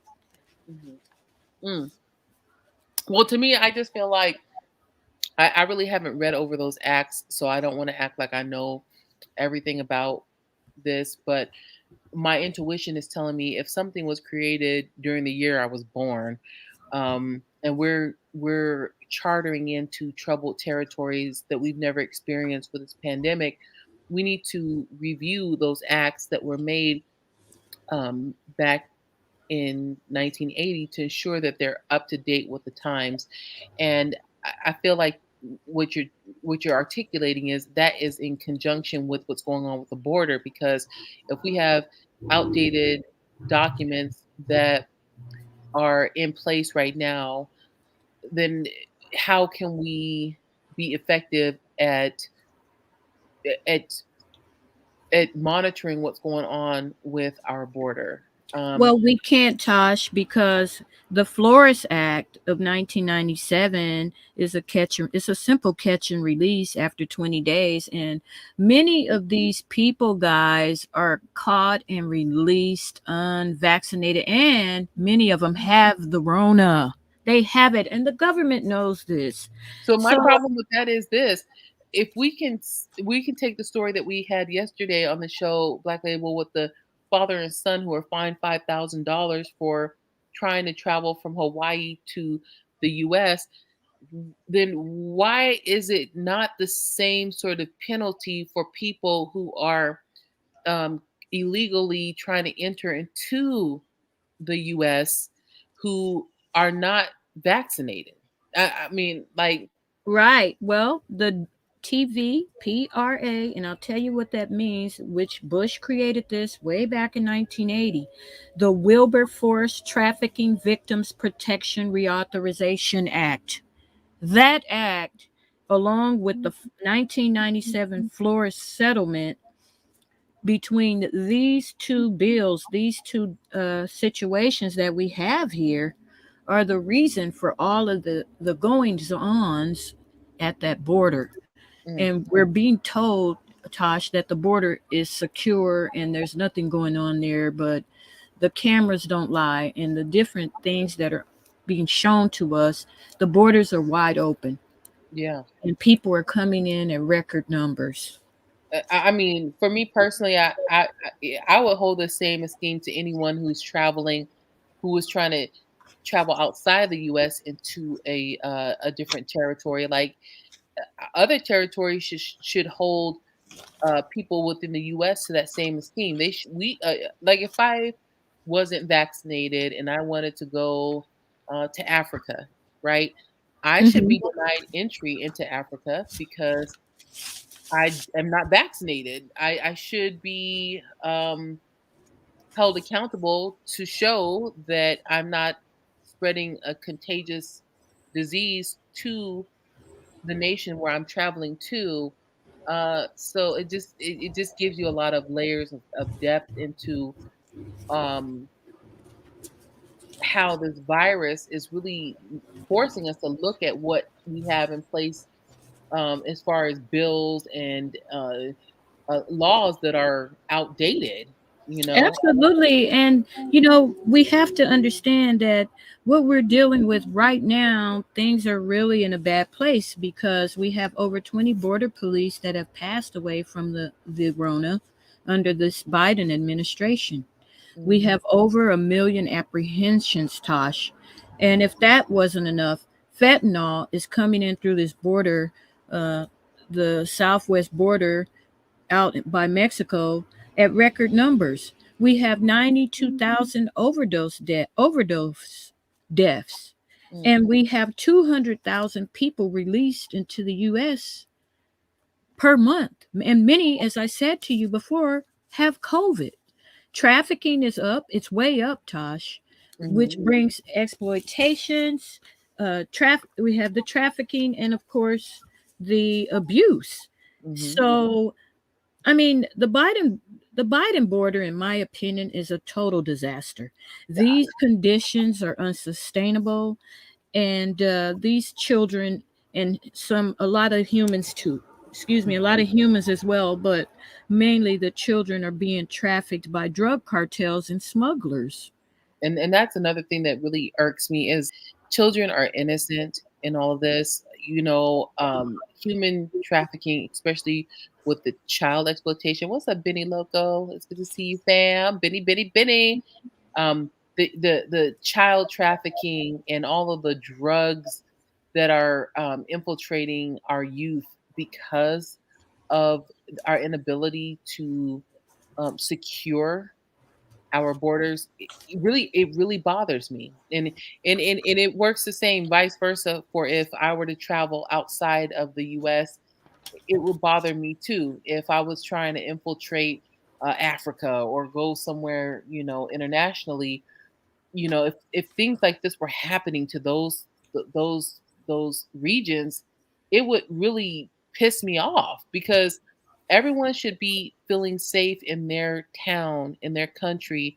People should feel like they don't have to worry about um, increased mutations of a virus in their town, regardless of if you're a American citizen or if you're not. Like people should just be able to live their life and feel comfortable.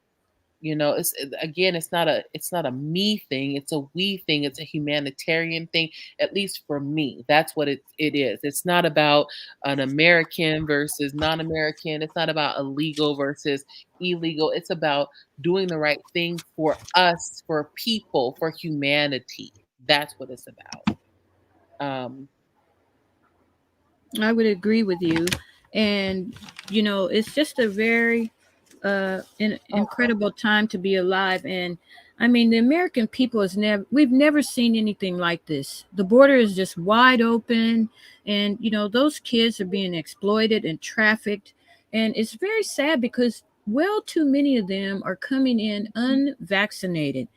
And after they're apprehended, many of them are being released unvaccinated, which that's not what the record is indicating should be done according to the two bills that I just mentioned to you. Mhm. If you check into these two bills, that temporary visa includes vaccination. So what are we doing? Right. And another thing too, you guys know my whole my passion is about helping the homeless, right? Um, I'll never forget when I was 23, probably 22 years old, going to Skid Row in Los Angeles and seeing the homeless people there. And I used to think, we're America.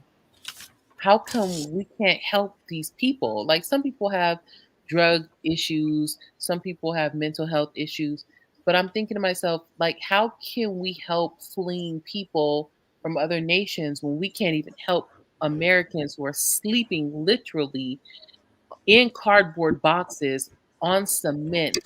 And that was back in what, 2003? So my whole thing is this: if I can't keep my house clean, how can I help other people keep their house clean? Is my whole theory on, Yeah. you know, I would hope that I could help every person. But if I said on this live stream my address and I said, anyone that is homeless, come to my house and stay because you're fleeing from something that is negative. If I did that, what that would do is I would have an infiltration of my house of many people who are in need. How can I take care of them if I don't have the financial stability to even take care of myself during a pandemic? I'm trying to figure out, how can I take care of a million people when my finances realistically wouldn't be able to manage that financial constraint? It's not about denying anyone. It's not about trying to say that someone that's fleeing from something is bad for fleeing from it. It's about being realistic and saying, this is what I can take on, and what can we do to help people without putting ourselves in a position where we are being suffocated because we don't have the means to help all the people that we're saying. If I say 2 million people come to my house, I cannot help those 2 million people. And the people that already need the help, who are in the community, are looking at me like, "Are you crazy? Why would you open up your house to 2 million people when you know there's already 10,000 people in our town that need your help? Would you not wanna open up your doors to the 10,000 people first, if you can, to help them?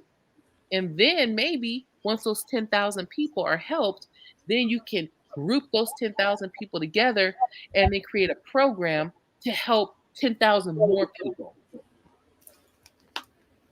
Yeah, that sounds about right. And then we have more than 10 million people unemployed, for Christ's sakes. Why would be my question. Why are we inviting 11 million in when, again, to your point, we're not taking care of our own? Right. There was a woman that reached out to me and she was literally in tears. She couldn't get a job at McDonald's. I did a live stream about that. She couldn't get a job at McDonald's. She's a very intelligent woman who was making six figures, but because of the pandemic, her job was impacted, and she was trying to get a job at McDonald's, but because she was overqualified, she couldn't do it. So I understand that we need to help people, but we also need to help people who really are trying their best to do the right thing for their families. And we can't help everyone. I can't, if I say I'm going to help 80 million people, my intentions are good, but I cannot do it. I can't, even though my intentions are good. No, we Um, simply can't do it. And it's really sad because even with this Rona, we have ambulances circling medical facilities for hours because the beds are filling up, guys. right. They're filling up. My question to those of you that can take the shot and you're just skeptical, just know if you take the shot, they're going to monitor you to make sure you don't have a reaction. You can't just leave. You're going to be asked to sit there for 15 minutes. Will you regret not getting the shot? Yeah. I think, for me, my fear was like W. Brown's. I didn't want to get the shot because I'm allergic to certain foods. Now, and as I get older, I become more allergic to certain things. I cannot eat grapes anymore. They make me sick because the acidity in them. And I was talking to my uncle the other day, and he was saying, you know what, Tosh, that happened to me when I was around your age too. It must be a genetic thing. But, you know, I don't regret getting the vaccine. I said I reached out to my medical physician, and he knows my health situation, and he said, "Get it. Don't get the pneumonia shot. You're too young for it, but get the vaccine." Now, I did get the Pfizer vaccine. I got both doses. The first dose, I didn't have any side effects. However, I will say this: I think the lint liquor that gave me the first dose didn't know what the hell she was doing, because my arm after that first dose has been weaker, substantially weaker than it was before. And I don't think she shot the shot. I think she should have put it in my shoulder, but I think she put it in my tricep. For matter of fact, I know she put it in my tricep, which I feel like she went too low. But that was the only side effect I had with the first shot. Now the second shot, I had a high fever. I was worried because I was kind of worried, but not too worried, because the doctor did tell me, and my boo was there with me, that you may get a high fever, you may have some adverse reactions from the second dose, be, but don't be alarmed, but keep track of your temperature and stuff. And so for 1 to 2 days, my temperature was pretty high, but outside of that, I haven't had any adverse reactions. And I will say this: if I do get the Rona, because I can still get it even though I'm fully vaccinated. Oh, thank you, Bobby Jean. Thank you so much for that super chat. I appreciate you so much. Go check out Bobby Jean TV. Um, even though I could still catch the Rona, because I'm fully aware that I can, I feel like I at least have a barrier of protection for myself and my family, because it's not just about me, it's about other people. I don't want to be around my boo and getting, making oxtails, and you guys know I'm a foodie. I don't want to be making sandwiches and dipping my fingernails and stuff and breathing and coughing all over the soup, and be highly contagious. I don't want to pass anything on to my family.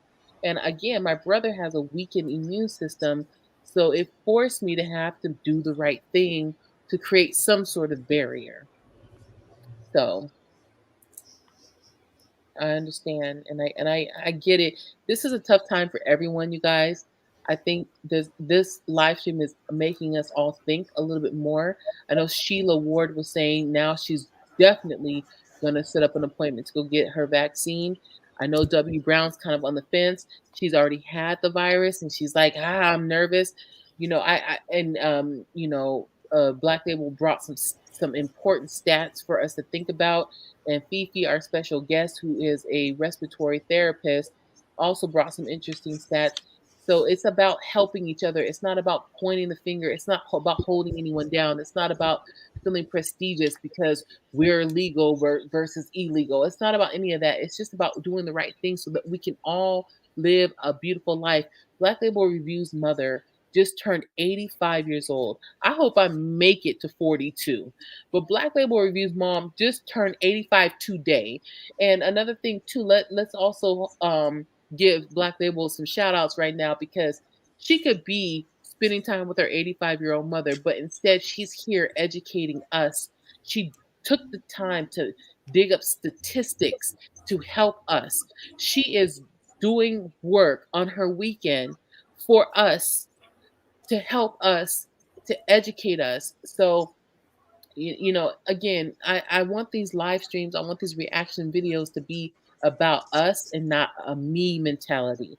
It's not illegals versus legals. It's about doing what's right. If I was an illegal and I was trying to flee a country that was tormenting me, I will want to do what's right for the country I was fleeing to, because that's the right thing to do. Even though Absolutely. I agree with you. Go ahead, Tosh. I was saying, even though I'm fleeing from some place that's horrible, I will want to make sure that wherever I'm going, I'm not bringing.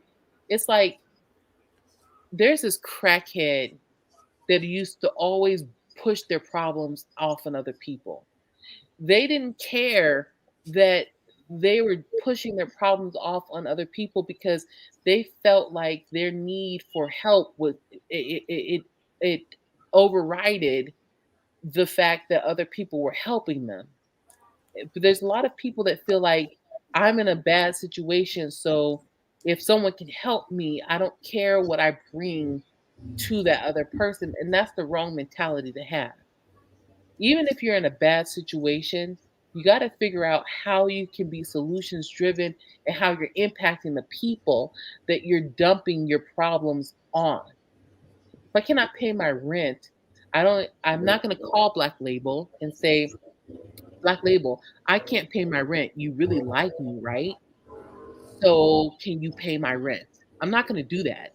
The first thing I'm going to do is I'm going to say, well, I can't pay my rent. Well, why can't I pay my rent? Am I managing my money inappropriately? Did I just lose my job and it's not in my control? How can I, if I did lose my job and it's not in my control, how can I find another job quickly to be able to make money so I can take care of myself? If I cannot find a job, what food banks can I go to? Free shelters that I can go to help pick up the weight. What can I do to help myself first? And then if I still need help, I'm going to be proactive instead of reactive. I'm not going to just flee to another person and say, I'm in a situation. How are you going to help me? We got to be about everybody. So And we, true. And, I'm just going to close with this. I'm going to leave you guys with some triggers in patients. And that would be obesity and diabetes in younger people. That's one. Now, the next thing is a couple more stats. Elderly people with underlying conditions, chronic health issues are being treated now. And more recently, patients are showing up in the ICU. Children, guys. Children are now showing up, the ones that can't be vaccinated. And also younger people in their 30s and 40s. So, now a couple of other things that we need to mention as well is the unaccompanied minors, Tosh. yes, We need to recall that the child border policies. They're killing America. We have more than 80% of the kids are smuggled in, and it's just really a sad time because some are sent alone, with the human traffickers, and some are sent by their parents, and others are just simply runaways. There are a lot of different reasons that this is going on, but yeah, we have a lot to fix and a lot to be concerned about. So guys, I'm hoping that today's live stream has been very informative and that we've all taken away something from this, and mostly that we should be social distancing, not grouping off in a group more than 15 people if you must. And please don't go out without your mask on. I'm so tired of seeing people without their mask. Their children don't have on half the mask. They don't have on a mask either. It's heartbreaking to know that people really are not taking this thing as serious as they should be. yeah, especially as we enter in the fall months. We all know around October it starts to get rainy and the weather starts to get colder. Around November and December is the flu season and the winter months. So we got to start thinking about people who have compromised systems. We got to start thinking about that kind of stuff. I know Correct. Randemonium, he's dealing with a lot. We got to think about other people before we start thinking about indulging in things that we're used to having because we've got accustomed to large gatherings. Americans are very social people in general, so we like to celebrate everything. It's a celebration for everything. You're going to college, we're going to do a celebration. Oh, it's 4th of July, we're going to do a celebration. It's Memorial Day, we're going to do a celebration. Americans in general, we celebrate everything, and that's a big Yeah. thing for It, us. But we got to reprogram and retrain our minds with the fact that we're in a state of emergency right now. we And are. It's got to be taken more seriously because, also it's estimated that the Delta variant, Tosh, is 60% more transmissible. mm, And one CDC document actually suggests that the Delta variant is just as transmissible, Tosh, as chickenpox. So, wow, knowing that we have less than 0.001% of people that are vaccinated that have actually passed away with the Rona who took the shot, that's a very low percentage.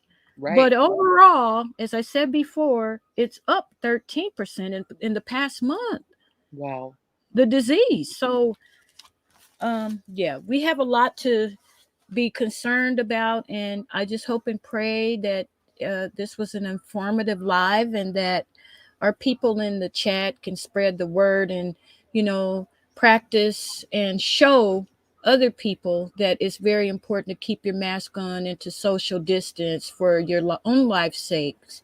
yeah. Because we're trying to help people. We're not, Black Label and I, we got a lot going on in our lives. You guys do too. We know because the people that follow the channel, we have a deep depth of what's going on in your world. But we're trying to bring commentary, like I said yesterday, that is going to be meaningful and impactful and unbiased. We want to bring in other opinions. We want to make you guys think because you guys make us think as well. We're not trying to tell you what to do. We're trying to bring you the facts so that you know what to do. And so, Right.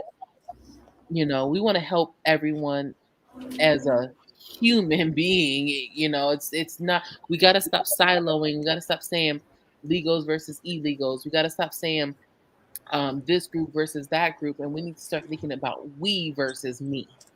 Correct.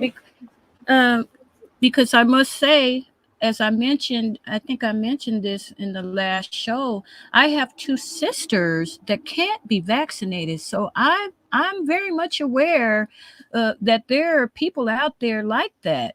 Mm-hmm. And I'm still trying to urge those that can be vaccinated to do so. Mm-hmm. Get Yeah. it done. Get it done. If you have allergic reactions, once you go to the facility, they're going to have you fill out the paperwork to find out exactly what's going on with you. It's a very quick and simple process. You will be monitored for 15 minutes. You won't be able to just up and leave. So they Mm-hmm. can help you if you run into a problem. But it's a very low percentage of people that do. So, good luck, everyone. I certainly hope that we all can do the right thing for our families and, for humanity as well. We can't be selfish. We're not in a position to be selfish at this point. Right. And to your point, it's like if you get this virus, this new Delta virus, if you catch that pneumonia, your lungs will be forever impacted by this. Like you're gonna be like a fish out of water. You won't be able to breathe properly. We're gonna segue into another part of this show where Black Label Reviews and I found another influencer who has been impacted by the Rona. All right. What's really sad about the situation is that this person is so young and so vibrant. But before I get into that, let me play something real quick. Let me remind you because we had Fifi on the show, who's a respiratory therapist or You could also call her a respiratory nurse in Texas. But let me remind you of the nurse in El Paso, Texas, who we highlighted in a recent live stream. And let me remind you what she.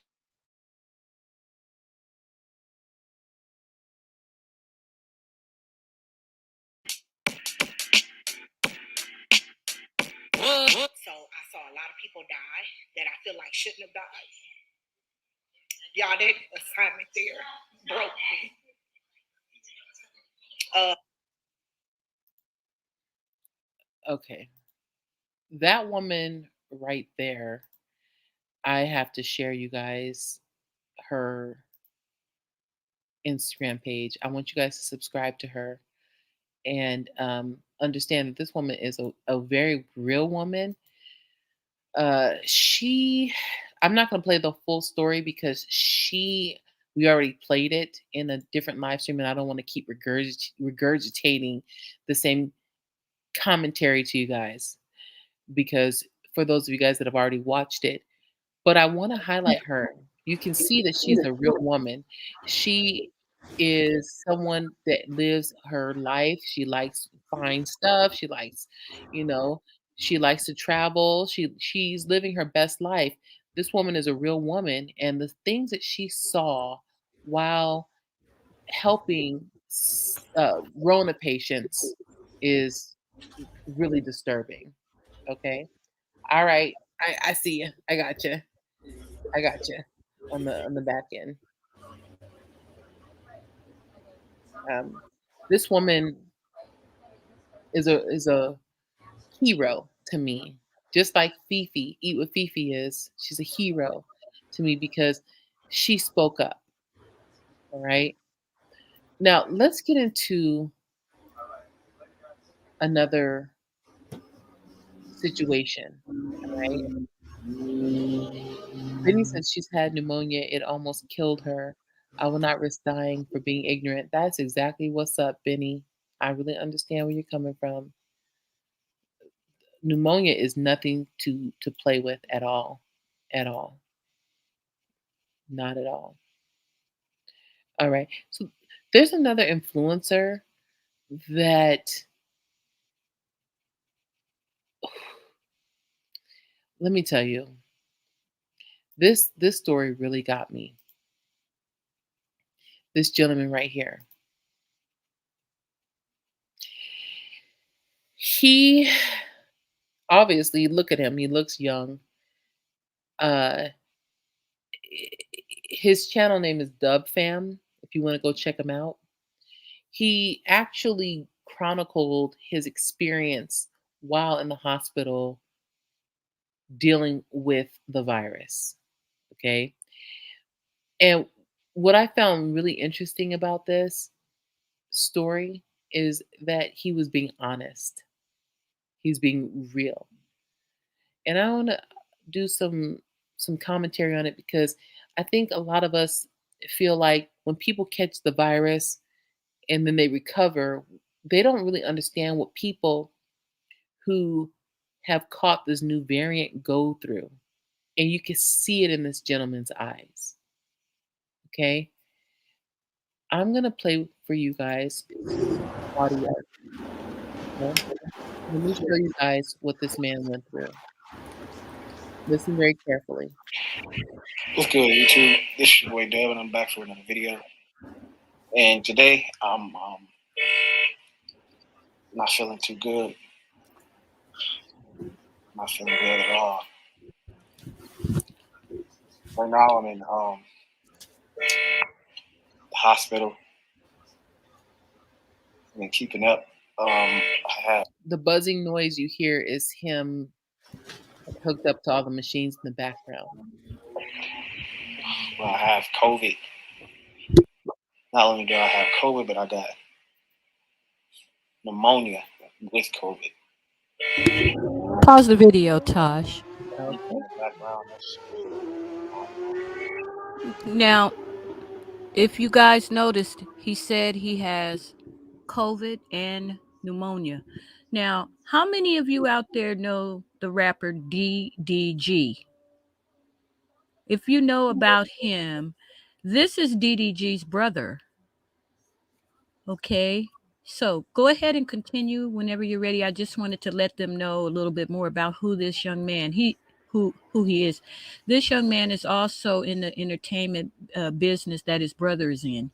And to So piggyback off of what Black Label Reviews is saying, after we show you what this gentleman went through, and prayers to you, Benny, for surviving pneumonia, so you definitely can relate to this, what this gentleman is going through, because you've had pneumonia and you understand um, how dangerous it is.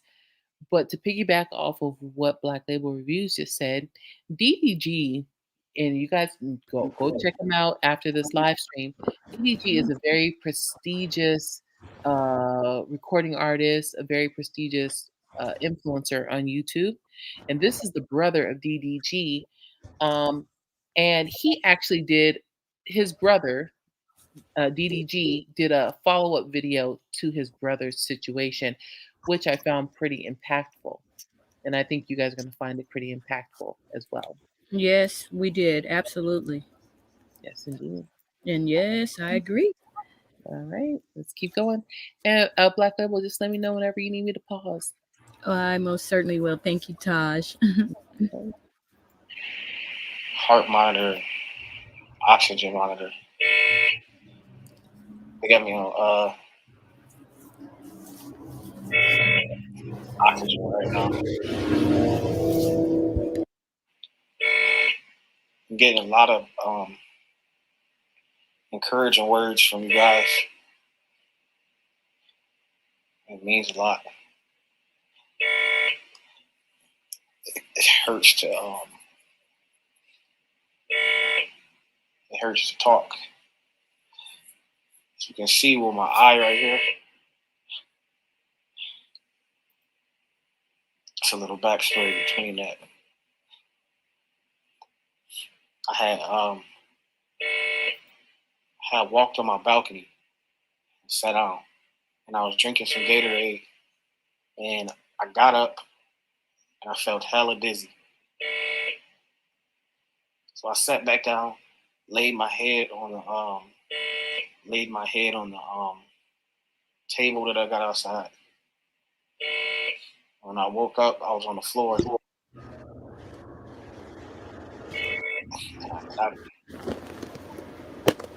When I woke up, I passed out. When I woke up, passed out. I gotta pause for a second. I was Okay. lifeless. I didn't have anything.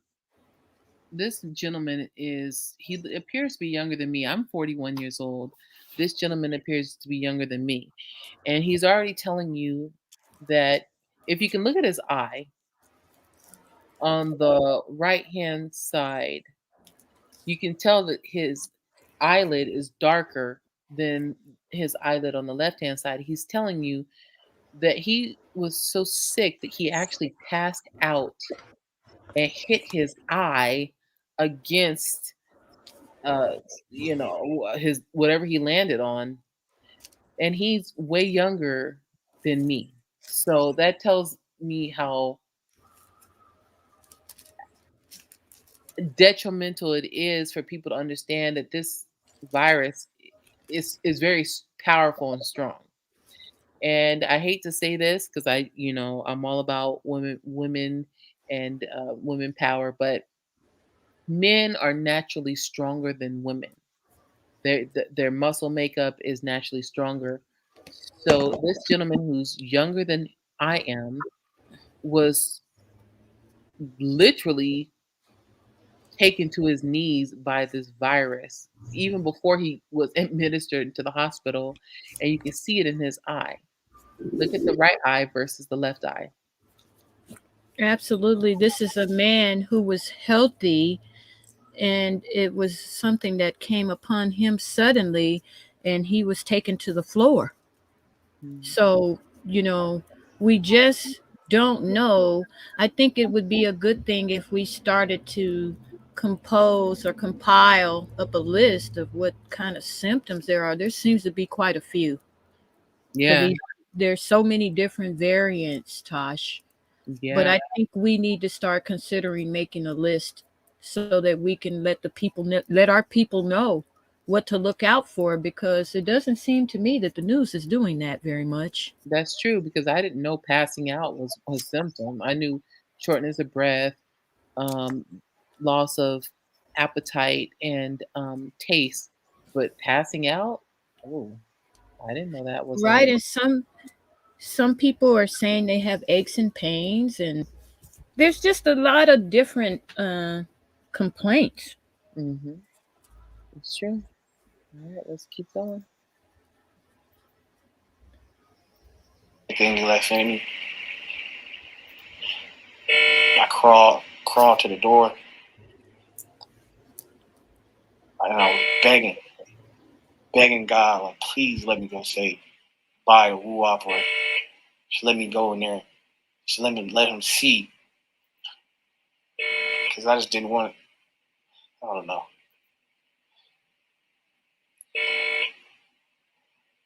It's been 12 days since I've been dealing with this. And these past 3 days have been the worst. Finally in the hospital. I was super selfish, not wanting to be in there. But I hit my eye when I fell outside, and I scraped my knee, scraped my arm right here, scraped my arm.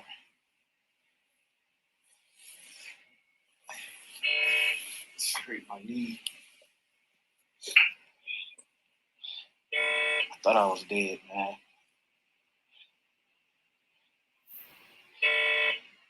Very, very difficult to talk. But I thought I'd just give y'all a little update.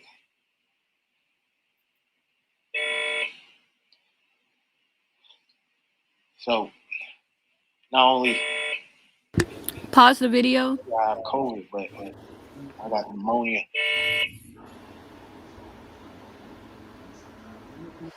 When the oxygen falls to a certain level, you simply can't breathe, Benny. You're absolutely right. You will pass out. And the one thing that I've noticed that we should all take note of is we've had a few people testimonies. They've given testimonies that they've been on their way to the bathroom and they just couldn't make it there. They knew that they were out of breath.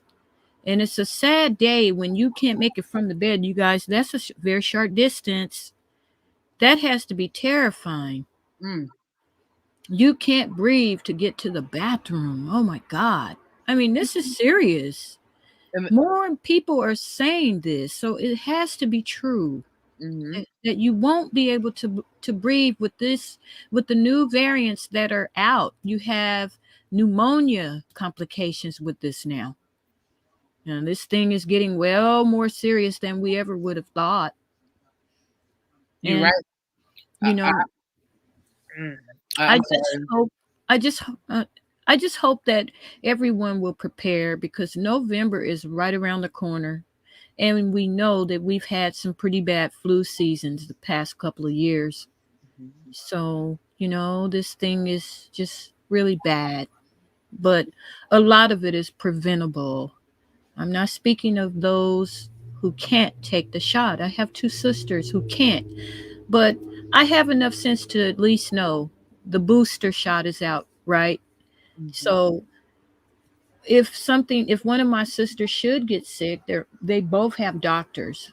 I know that they're going to take them in, and if possible, they'll receive that booster, Yeah. because the booster is for those that have the immune system that is compromised. Right. And both of my sisters, they're both older than me, but they both have compromised systems. Right. One is physical, and the other one is a back issue. Mm. She stays in so much pain in her back, she can't have both. She can't have the shot and take that shot for her pain. So she Yeah. decided to stick with the shot that alleviates the pain. No one knows what one person wants to do. That's why I really understand the people that Right. don't want to do it.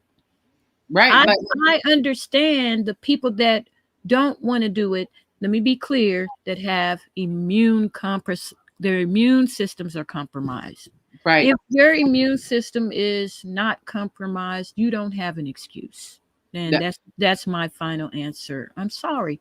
And if you don't want to get vaccinated, I don't have a problem with that either. Just don't come out in public and possibly infect other people, because you could be asymptomatic, spreading that crap around, and you don't know if you are or not. That's the problem.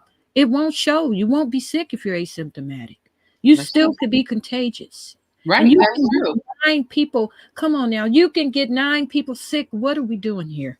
Right. And to your point, like, I've heard several YouTube influencers who have caught this virus, and this gentleman's going to say the same thing, where they couldn't even, you know how small hospital rooms are. He couldn't even walk to his bathroom without being short of breath. Man, like, that is serious right there. That And is very, very serious. And he is now laying on a breathing machine, a heart machine. And I mean, it's heartbreaking that we're all susceptible to this. Mhm. But no, there is something that you can do for yourself. Don't wait. Yeah, and Benny, you're right. Don't wait until it is too late. Don't be another victim that says, "Oh, I'm out of time, aren't I?"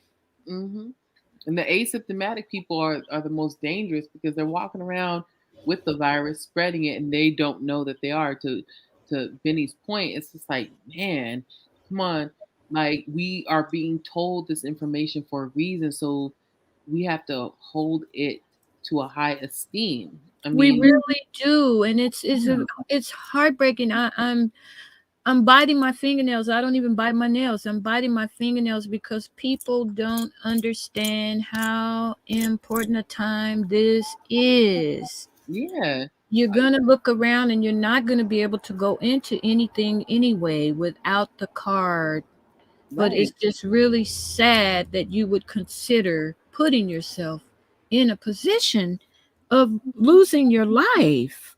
Right. And even W. Brown touched on something right now. She said, these folks where I live, I don't see many people with a mask. It's ridiculous.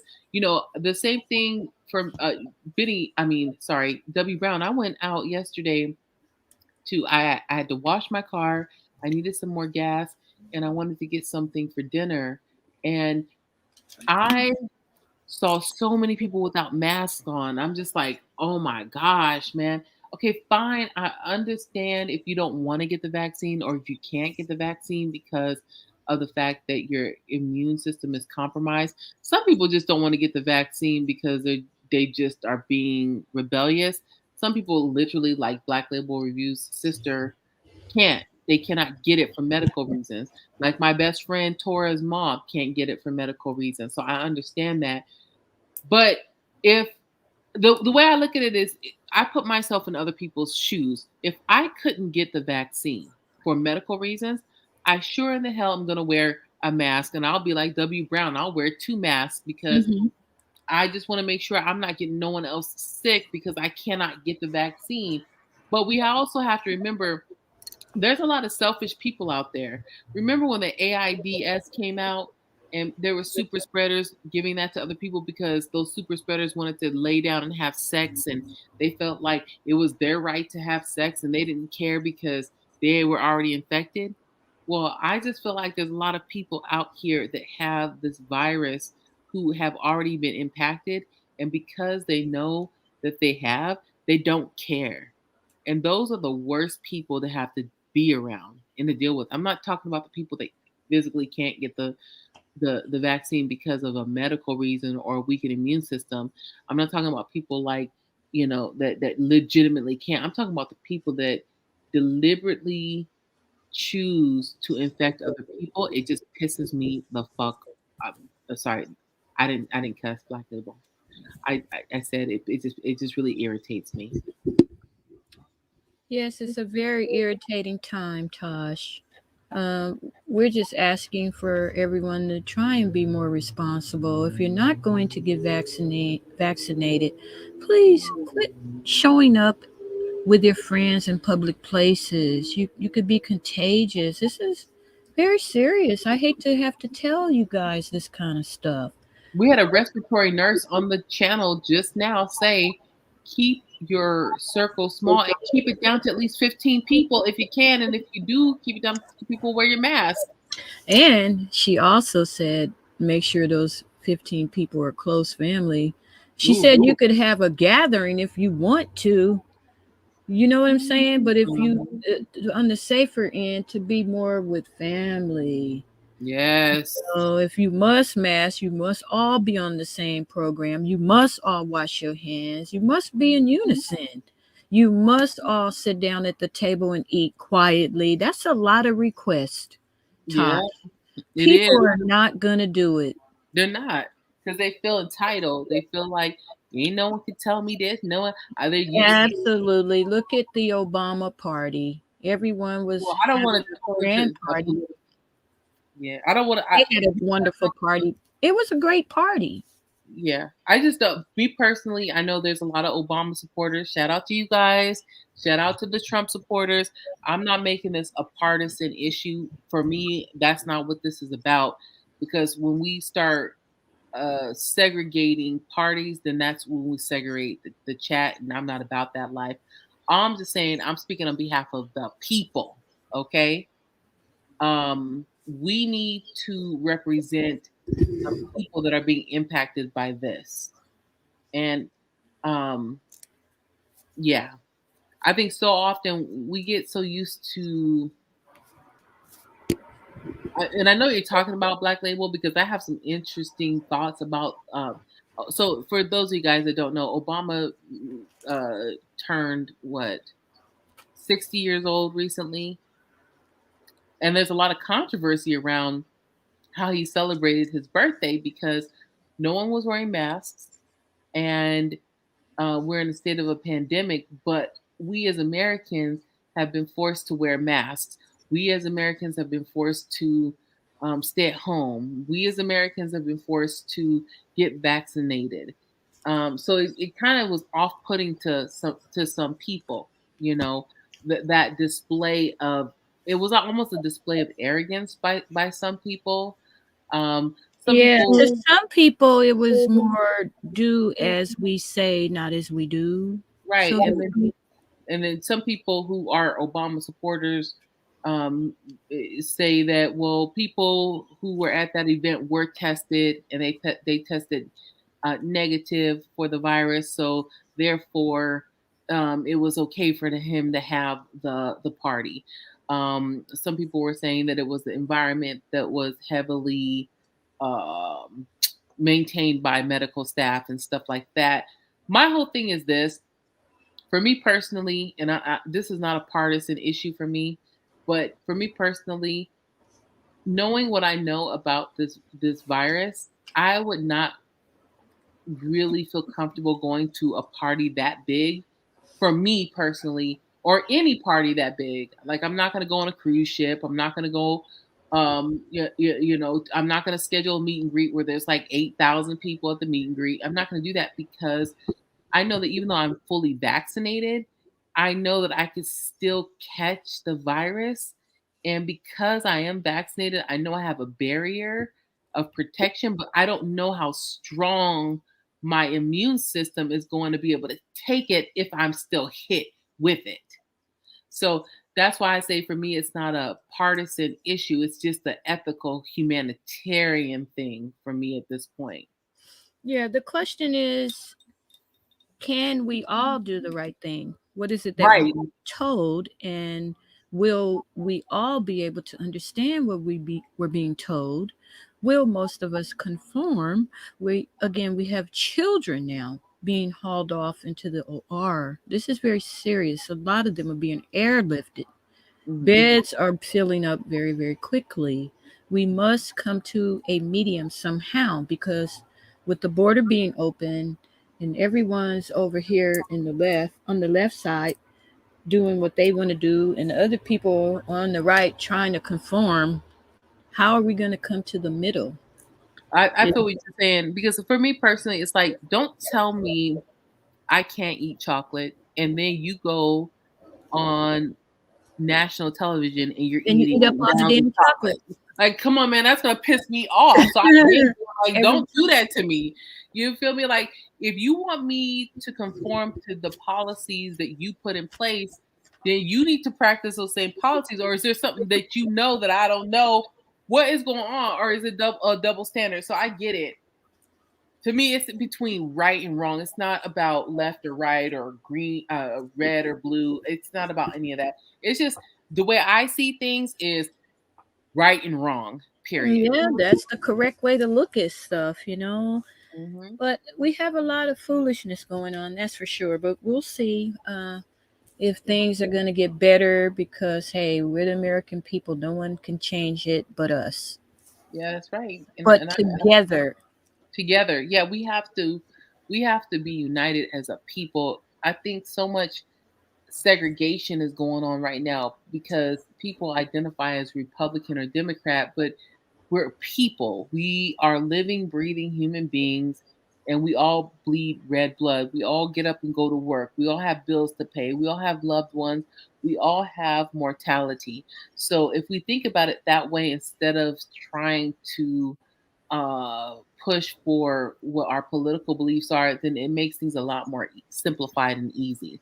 Because I don't care if someone that I love is has a different political belief than me. If they're struggling to survive because they've been impacted by the virus, it's going to irritate me just as much as if someone that I wait, did I say that is a part?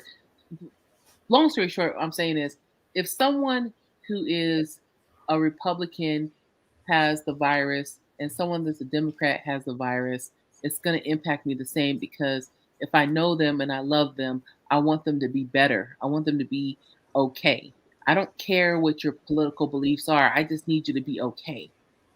Correct. That's how I see things. It's like your political beliefs are your own, Hmm. as are mine.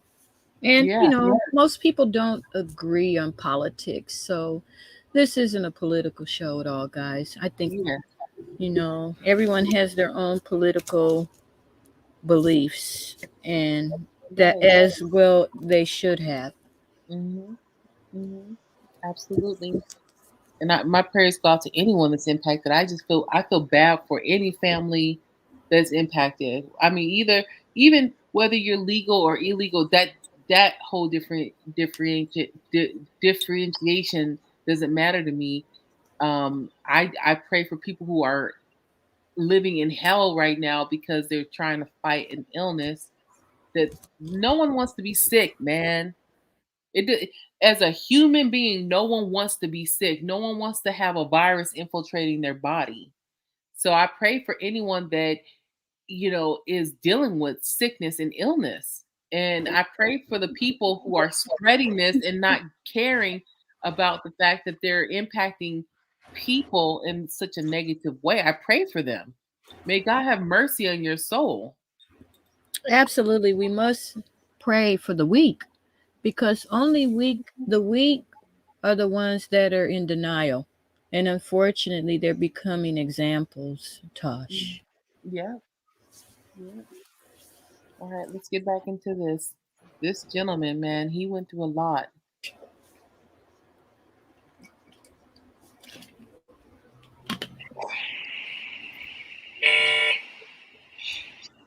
It's killing me. Later on today, which is Saturday, I didn't think I was gonna make it. I didn't think I was gonna make it. I thought today was gonna be the last day I was alive, man. Wow. You hear that? Oh, yeah. Trying to Wow. bring y'all through this little journey.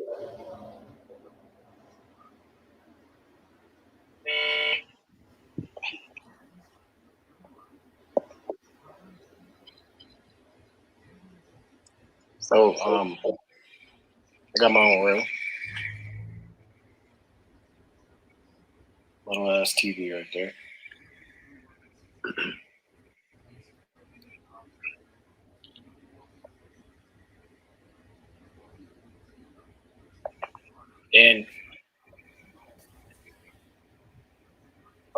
to about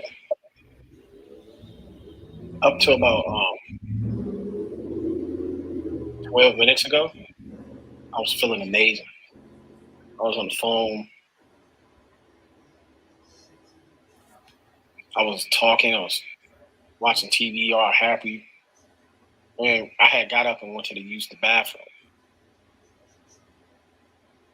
As soon as I got to the bathroom, I completely lost my breath, literally.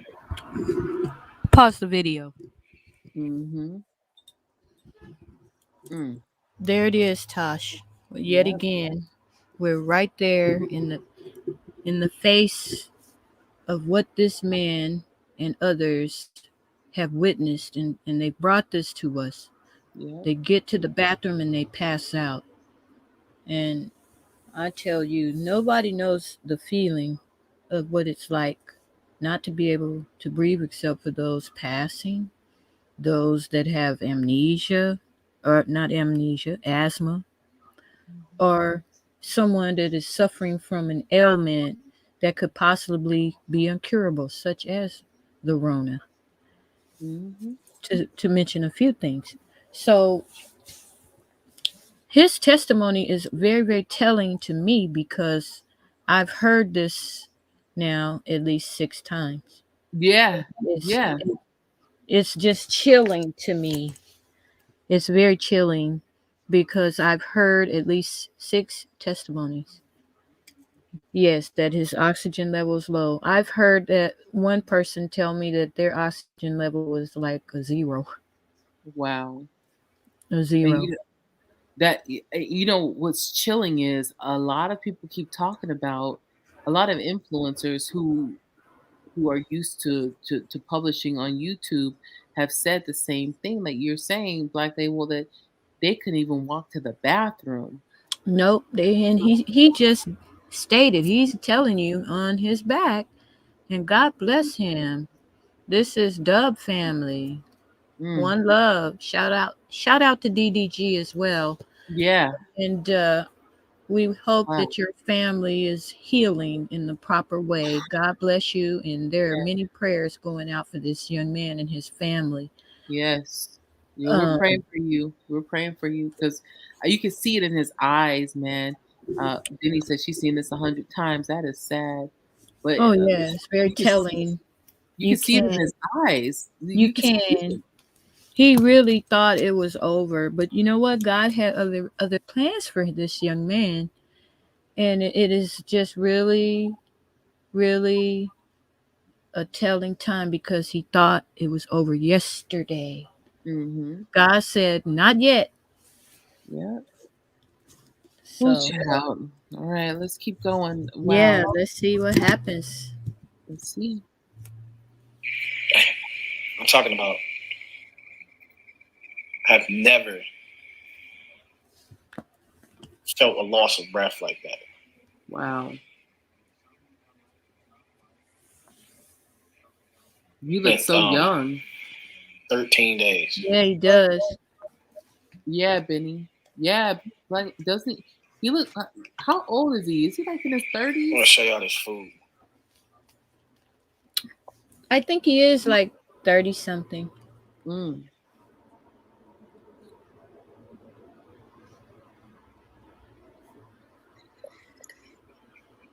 Yeah. Gave me some fucking vegan turkey.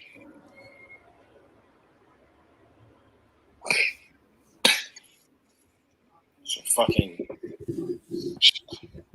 don't know what the fuck it is. And some fucking milk. And some apple curds or whatever the fuck it's called.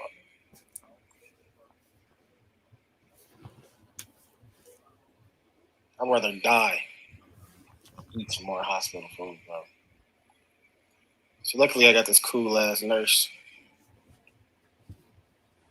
And he said I can have somebody come bring me Me some too, food. Benny. I feel so bad for this dude.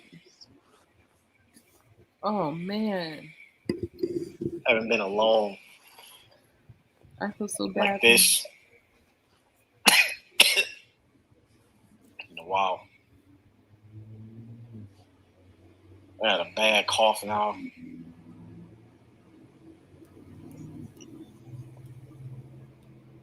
I thought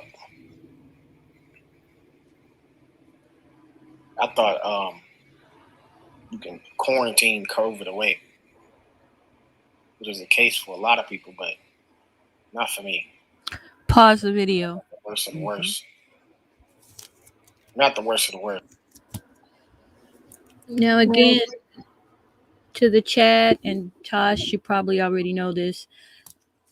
I was mentioning earlier that there is a new booster shot. Guys, here's the problem. You got 72 hours to get that bad boy, okay? If you think you're sick, do not wait. You see how he coddled himself, he said, until he knew he couldn't do it anymore? You're going to be out of time with these new variants. You're going to need to get the shot, or it just may not work the way things are going. The numbers are not in our favor. They're not. They're just not. You're going to at least need to get the booster shot. And you can get that without having the COVID shot if you take sick. But you have 72 hours. It better be within 72 hours. Shit, I bust my tail up in there the first 24. I mean, knowing that this thing is so unsafe, I wouldn't wait. But I mean, that's just me. If anybody wants to know an opinion. Yeah, so this young man has a lot going for himself. He's an entertainer, a family man. Yes. He has at least one child. I know he has at least a kid. Yes. And a lot of people praying for him because he was very, very ill. He's taken to be very, very ill in this video. Yeah, I feel bad. And his baby is so cute. You guys go check him out, Dove Family. They're such a cute family. And wait till you see what he talks about when he They says, are. yeah. Yeah, I agree. And then wait till you see what he says about his family in this upload. What's up, Joanne? It's good to see you. Struggle to succeed, mukbang. Shout out to you. And yes, Benny, you are absolutely right. A virus does not care who you are. It does not, Benny. Benny, I'm glad to hear that you're all vaxxed up. Oh, yeah. Oh, yeah. Did Rand get his? Is he eligible? Because he's struggling from cancer and diabetes. I don't think he's eligible, but I don't think so. Hey, what's up, Joanne? And our prayers go out to you. Our condolences again to you for your loss. And it's always so great to see you. Yeah. Okay. Let's get back into this. I hope that Rand will be eligible for at least the booster, right? Because is that what you're saying, Black Label? That people who are not eligible for the shot can get the booster? Correct. If their immune is compromised and they happen to take ill, then it's more likely than not that they would qualify for this booster life emergency saving injection. Yes. And it was just approved a matter of days ago. So guys, there's still hope. We don't want to see loss of life, do we? We really don't. Now, I don't feel like I'm going to die because I got vaccinated. Okay? I did the right thing for the people around me, mainly my mother. Yeah. You turned 85 today, y'all. We need some. Can we get some more cake emojis up in here? Black Label's mother turned 85 today. 85. Can you imagine the stories that an 85-year-old woman could tell? Being a descendant of Emmett Till? Did you imagine? Oh my God. Okay, so it looks like Benny said that everyone got the vaccine. They all got Pfizer, and Rand didn't have any side effects. See? Wow. See that? Congratulations. That's wonderful. Wonderful. That is wonderful. You did better than me, child. But I'm so glad I got the vaccine. I'm glad I did because I feel like if I hadn't have got the vaccine when I did, Mm-hmm. then I would probably be like this man on the screen right here, with a compromised system because I am overweight. And they tell you if you're overweight, your immune system isn't as strong as a person who's fit, and you're more high risk to catching pneumonia and getting these adverse reactions to the virus than someone who's in shape. So I'm so thankful for my boo because even my brothers couldn't convince me to get the vaccine. It was my boo that convinced me to get the vaccine, and I'm Shout so out to your boo, Tasha. yes. Shout out to my boo.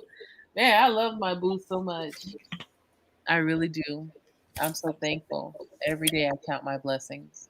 Oh, you're Yeah, so lucky. That's nice. I'm very lucky. All right, let's get back into this.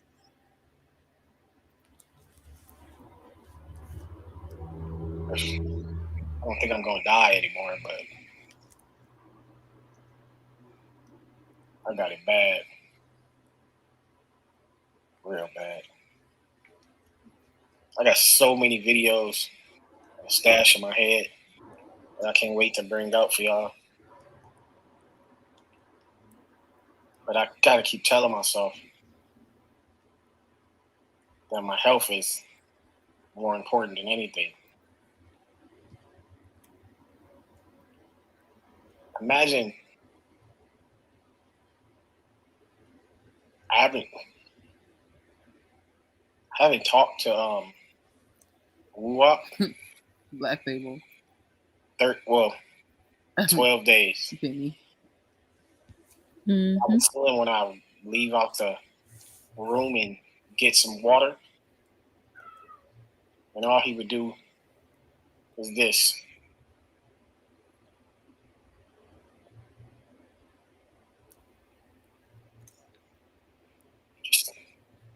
Just this. All my friends been calling me. I haven't had the energy to answer. All you guys, y'all been reaching out. I just haven't had the energy to DM y'all back, mention y'all back. It's hard, man. I'm one of them people that didn't even believe in COVID. I just thought Pause the video. my immune system was too high. See, now that's the mentality of a lot of people. Mm-hmm. They feel like their immune system is so good and that, they just don't really take it serious. They're like, "Oh, not me. I'm protected. My immune system is strong." It doesn't matter if your immune system is strong. If the Rona or the Delta doesn't break down your system, the Lambda will. Mm-hmm. Don't wait to be a victim if you're just procrastinating and you don't mean any harm. You're just not really thinking things through. That's all I'm trying to say. Maybe. Do you think, Black Label, that a lot of the confusion has come with some states saying a few months ago or no, a few weeks ago that okay, you don't have to wear a mask anymore, and then when they see a rise and an uptick in the cases, then they say, oh, now you have to wear a mask. Do you think that's why some people are thinking this is a hoax? Of course. And then you have Dr. Fossey, who is Yes. supposed to be directing us what to do, and he came with the wear your mask, you don't need your mask. So we have a lot of reasons why people are not wearing the mask, but it's a troubling time when if you do your own research, you can see for yourself at the numbers that you better have on a mask if you want to be on this earth.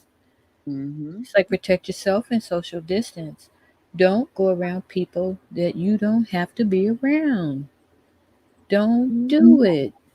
Party after we can get some clarity and the numbers are down Right. to normal. I heard You some. know? I heard an influencer said, "I'm so glad that this Rona thing is over now." I'm like, why would you tell your base that? Like, it's never been over. No, it's not over. And we knew, those of us that research knew that this thing would be nowhere near over in 2 years. In 2 years, it's not even until next, what, April, Hmm. March? Okay. We got a ways to go, guys. Buckle up. They're telling us that it's going to peak in November. That's my word. Check it out. Check the stats. Check with the CDC. Check with the local people that you trust Yeah. in your town. You know, Hmm. everyone's not lying to you. That's true. That's very true. All right, let's keep going. Hmm. But before I press forward, I have to say, I legitimately feel bad for this dude. Like, he has a child at home.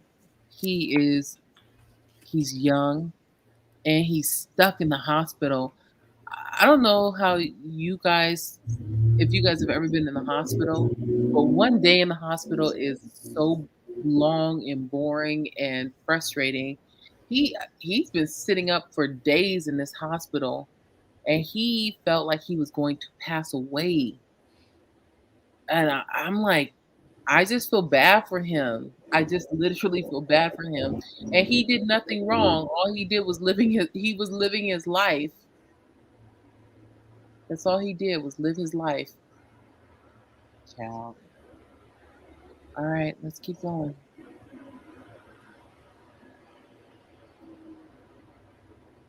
To even get it.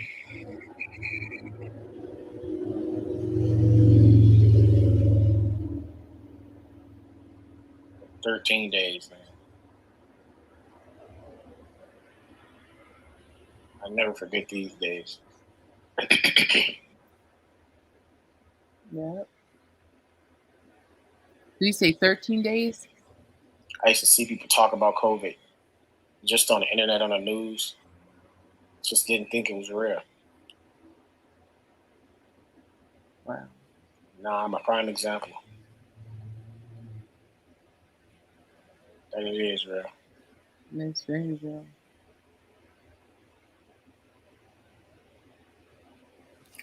Don't give up on me, y'all. I'll be back better than ever. Last thing I do want to say is, my brother,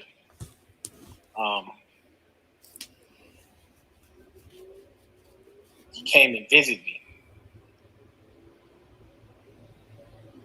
Me being sick, hella sick, contagious, virus. He came to see me. He sat about 2 feet away from the door. Just had a conversation with me.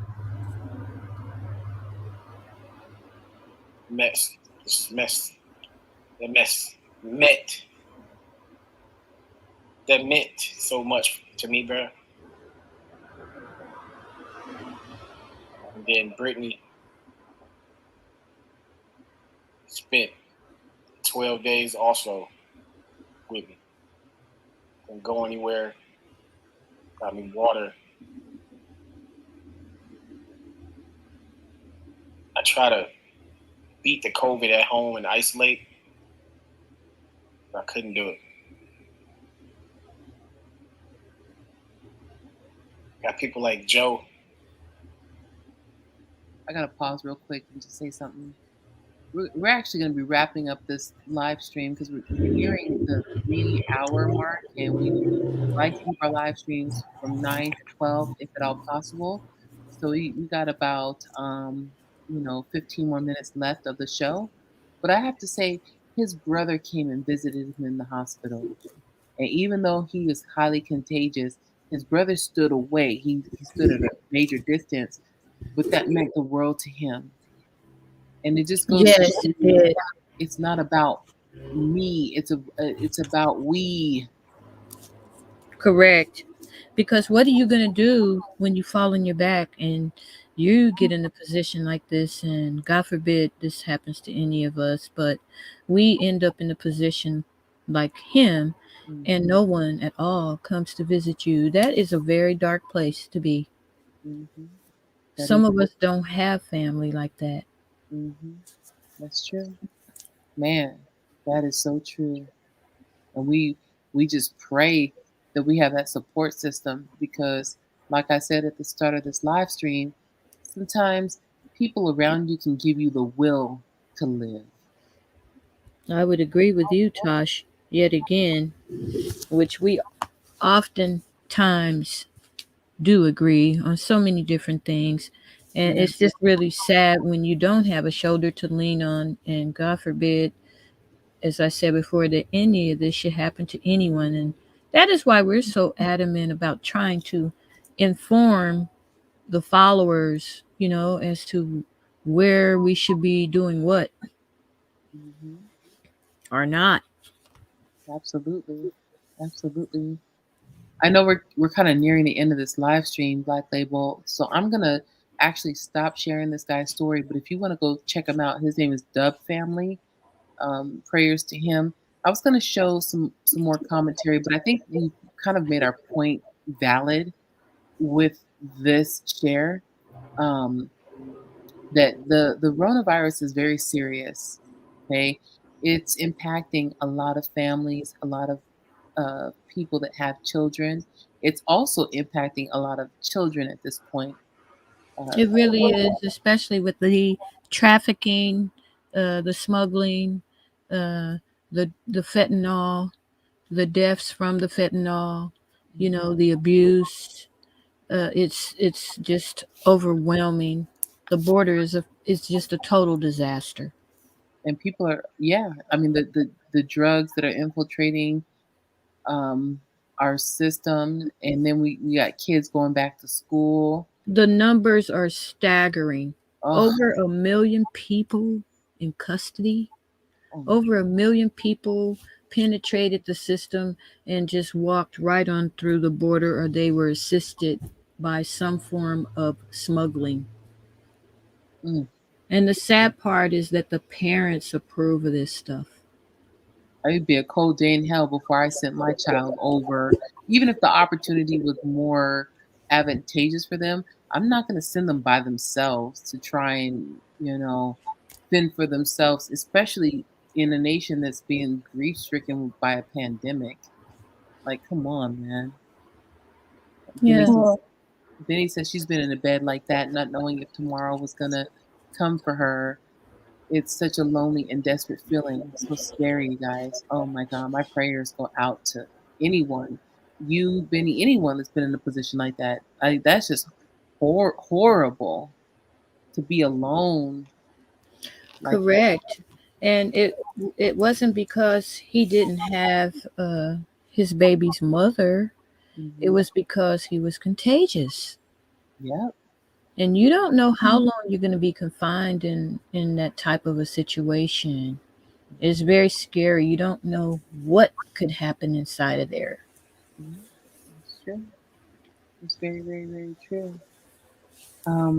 You guys, we thank you so much for coming today.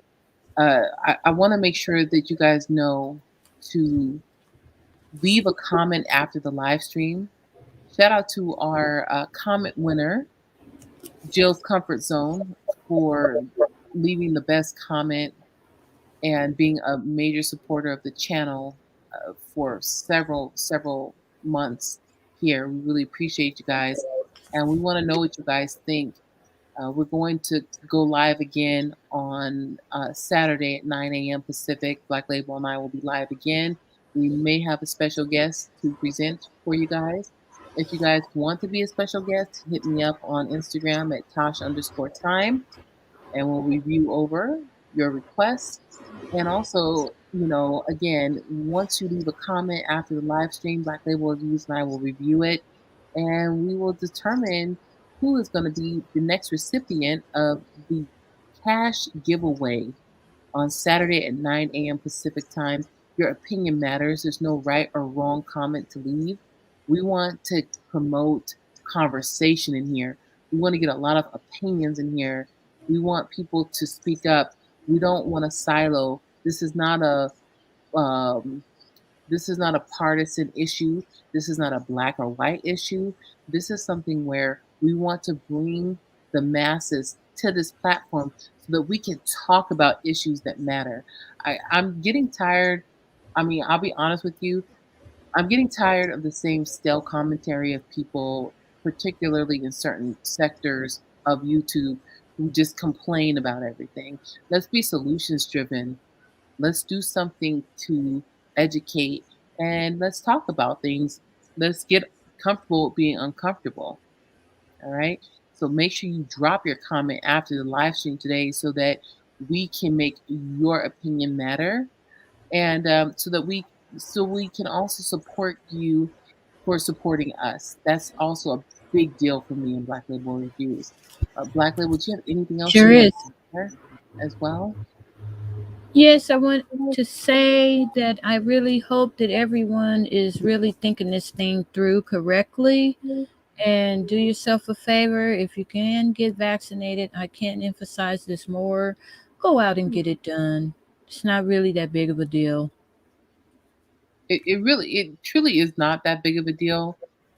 If you can get it done, if you're on the fence about it, talk with your physician. Your physician will know what's the best thing for your specific situation. Um, Correct. and if you cannot get vaccinated, at least try to think about the other people around you, like the respiratory nurse Eat with Fifi was sharing at the beginning of the live stream. At least wear your mask, because at least you can help prevent other people from contract con Lord, I've been talking so long I can't even pronounce my words. But you can prevent other people from getting the virus by simply wearing a mask and keeping social distancing in play. Um, it's not about trying to tell people what to do. We're just trying to make it equal opportunity for everyone to live the life that we deserve to live without worrying that our lungs are going to fail us, our oxygen levels are going to be impacted. Everyone wants to live a good life. And so we got to always think about not just ourselves, we have to think about other people as well. Right. And if we can do that, and we know that we're doing our part, that's all you can do. Just do your part. That's all we're asking you to do. If you can't be vaccinated, we understand that. This message is for those of you that know you can be, and for those of you that are just afraid, you got the jitters. Those are the people that are landing in the hospital, guys. The numbers don't lie. Mhm. So good luck, and thank you for your love and support, everyone. Thank you, Thank Tosh, for having me on the platform once again, and it's always my pleasure. Yeah, I look forward to going live with you again next Saturday. And big shout out to your mother. Happy 85th birthday. Yeah, yeah, yeah, yeah. What? Thank you very much. Yes. Okay. Well, I'm going to go ahead and close out the live stream. Thank you to everyone for coming. We will see you guys next Saturday at 9 a.m. Pacific time. Make sure you thumbs up the live stream on your way out. Y'all remember, you can do anything you set your mind to. Everything in life is mind over matter. Y'all keep pushing. Okay? Take care.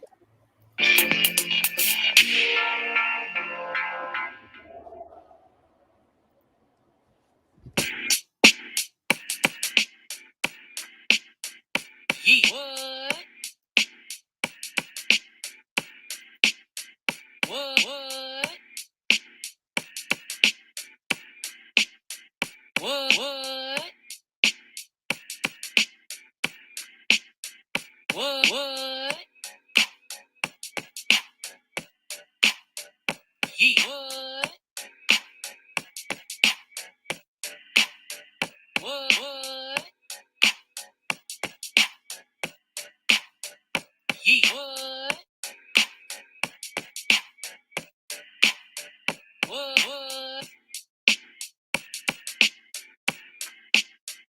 Yeet. What? What? What? What?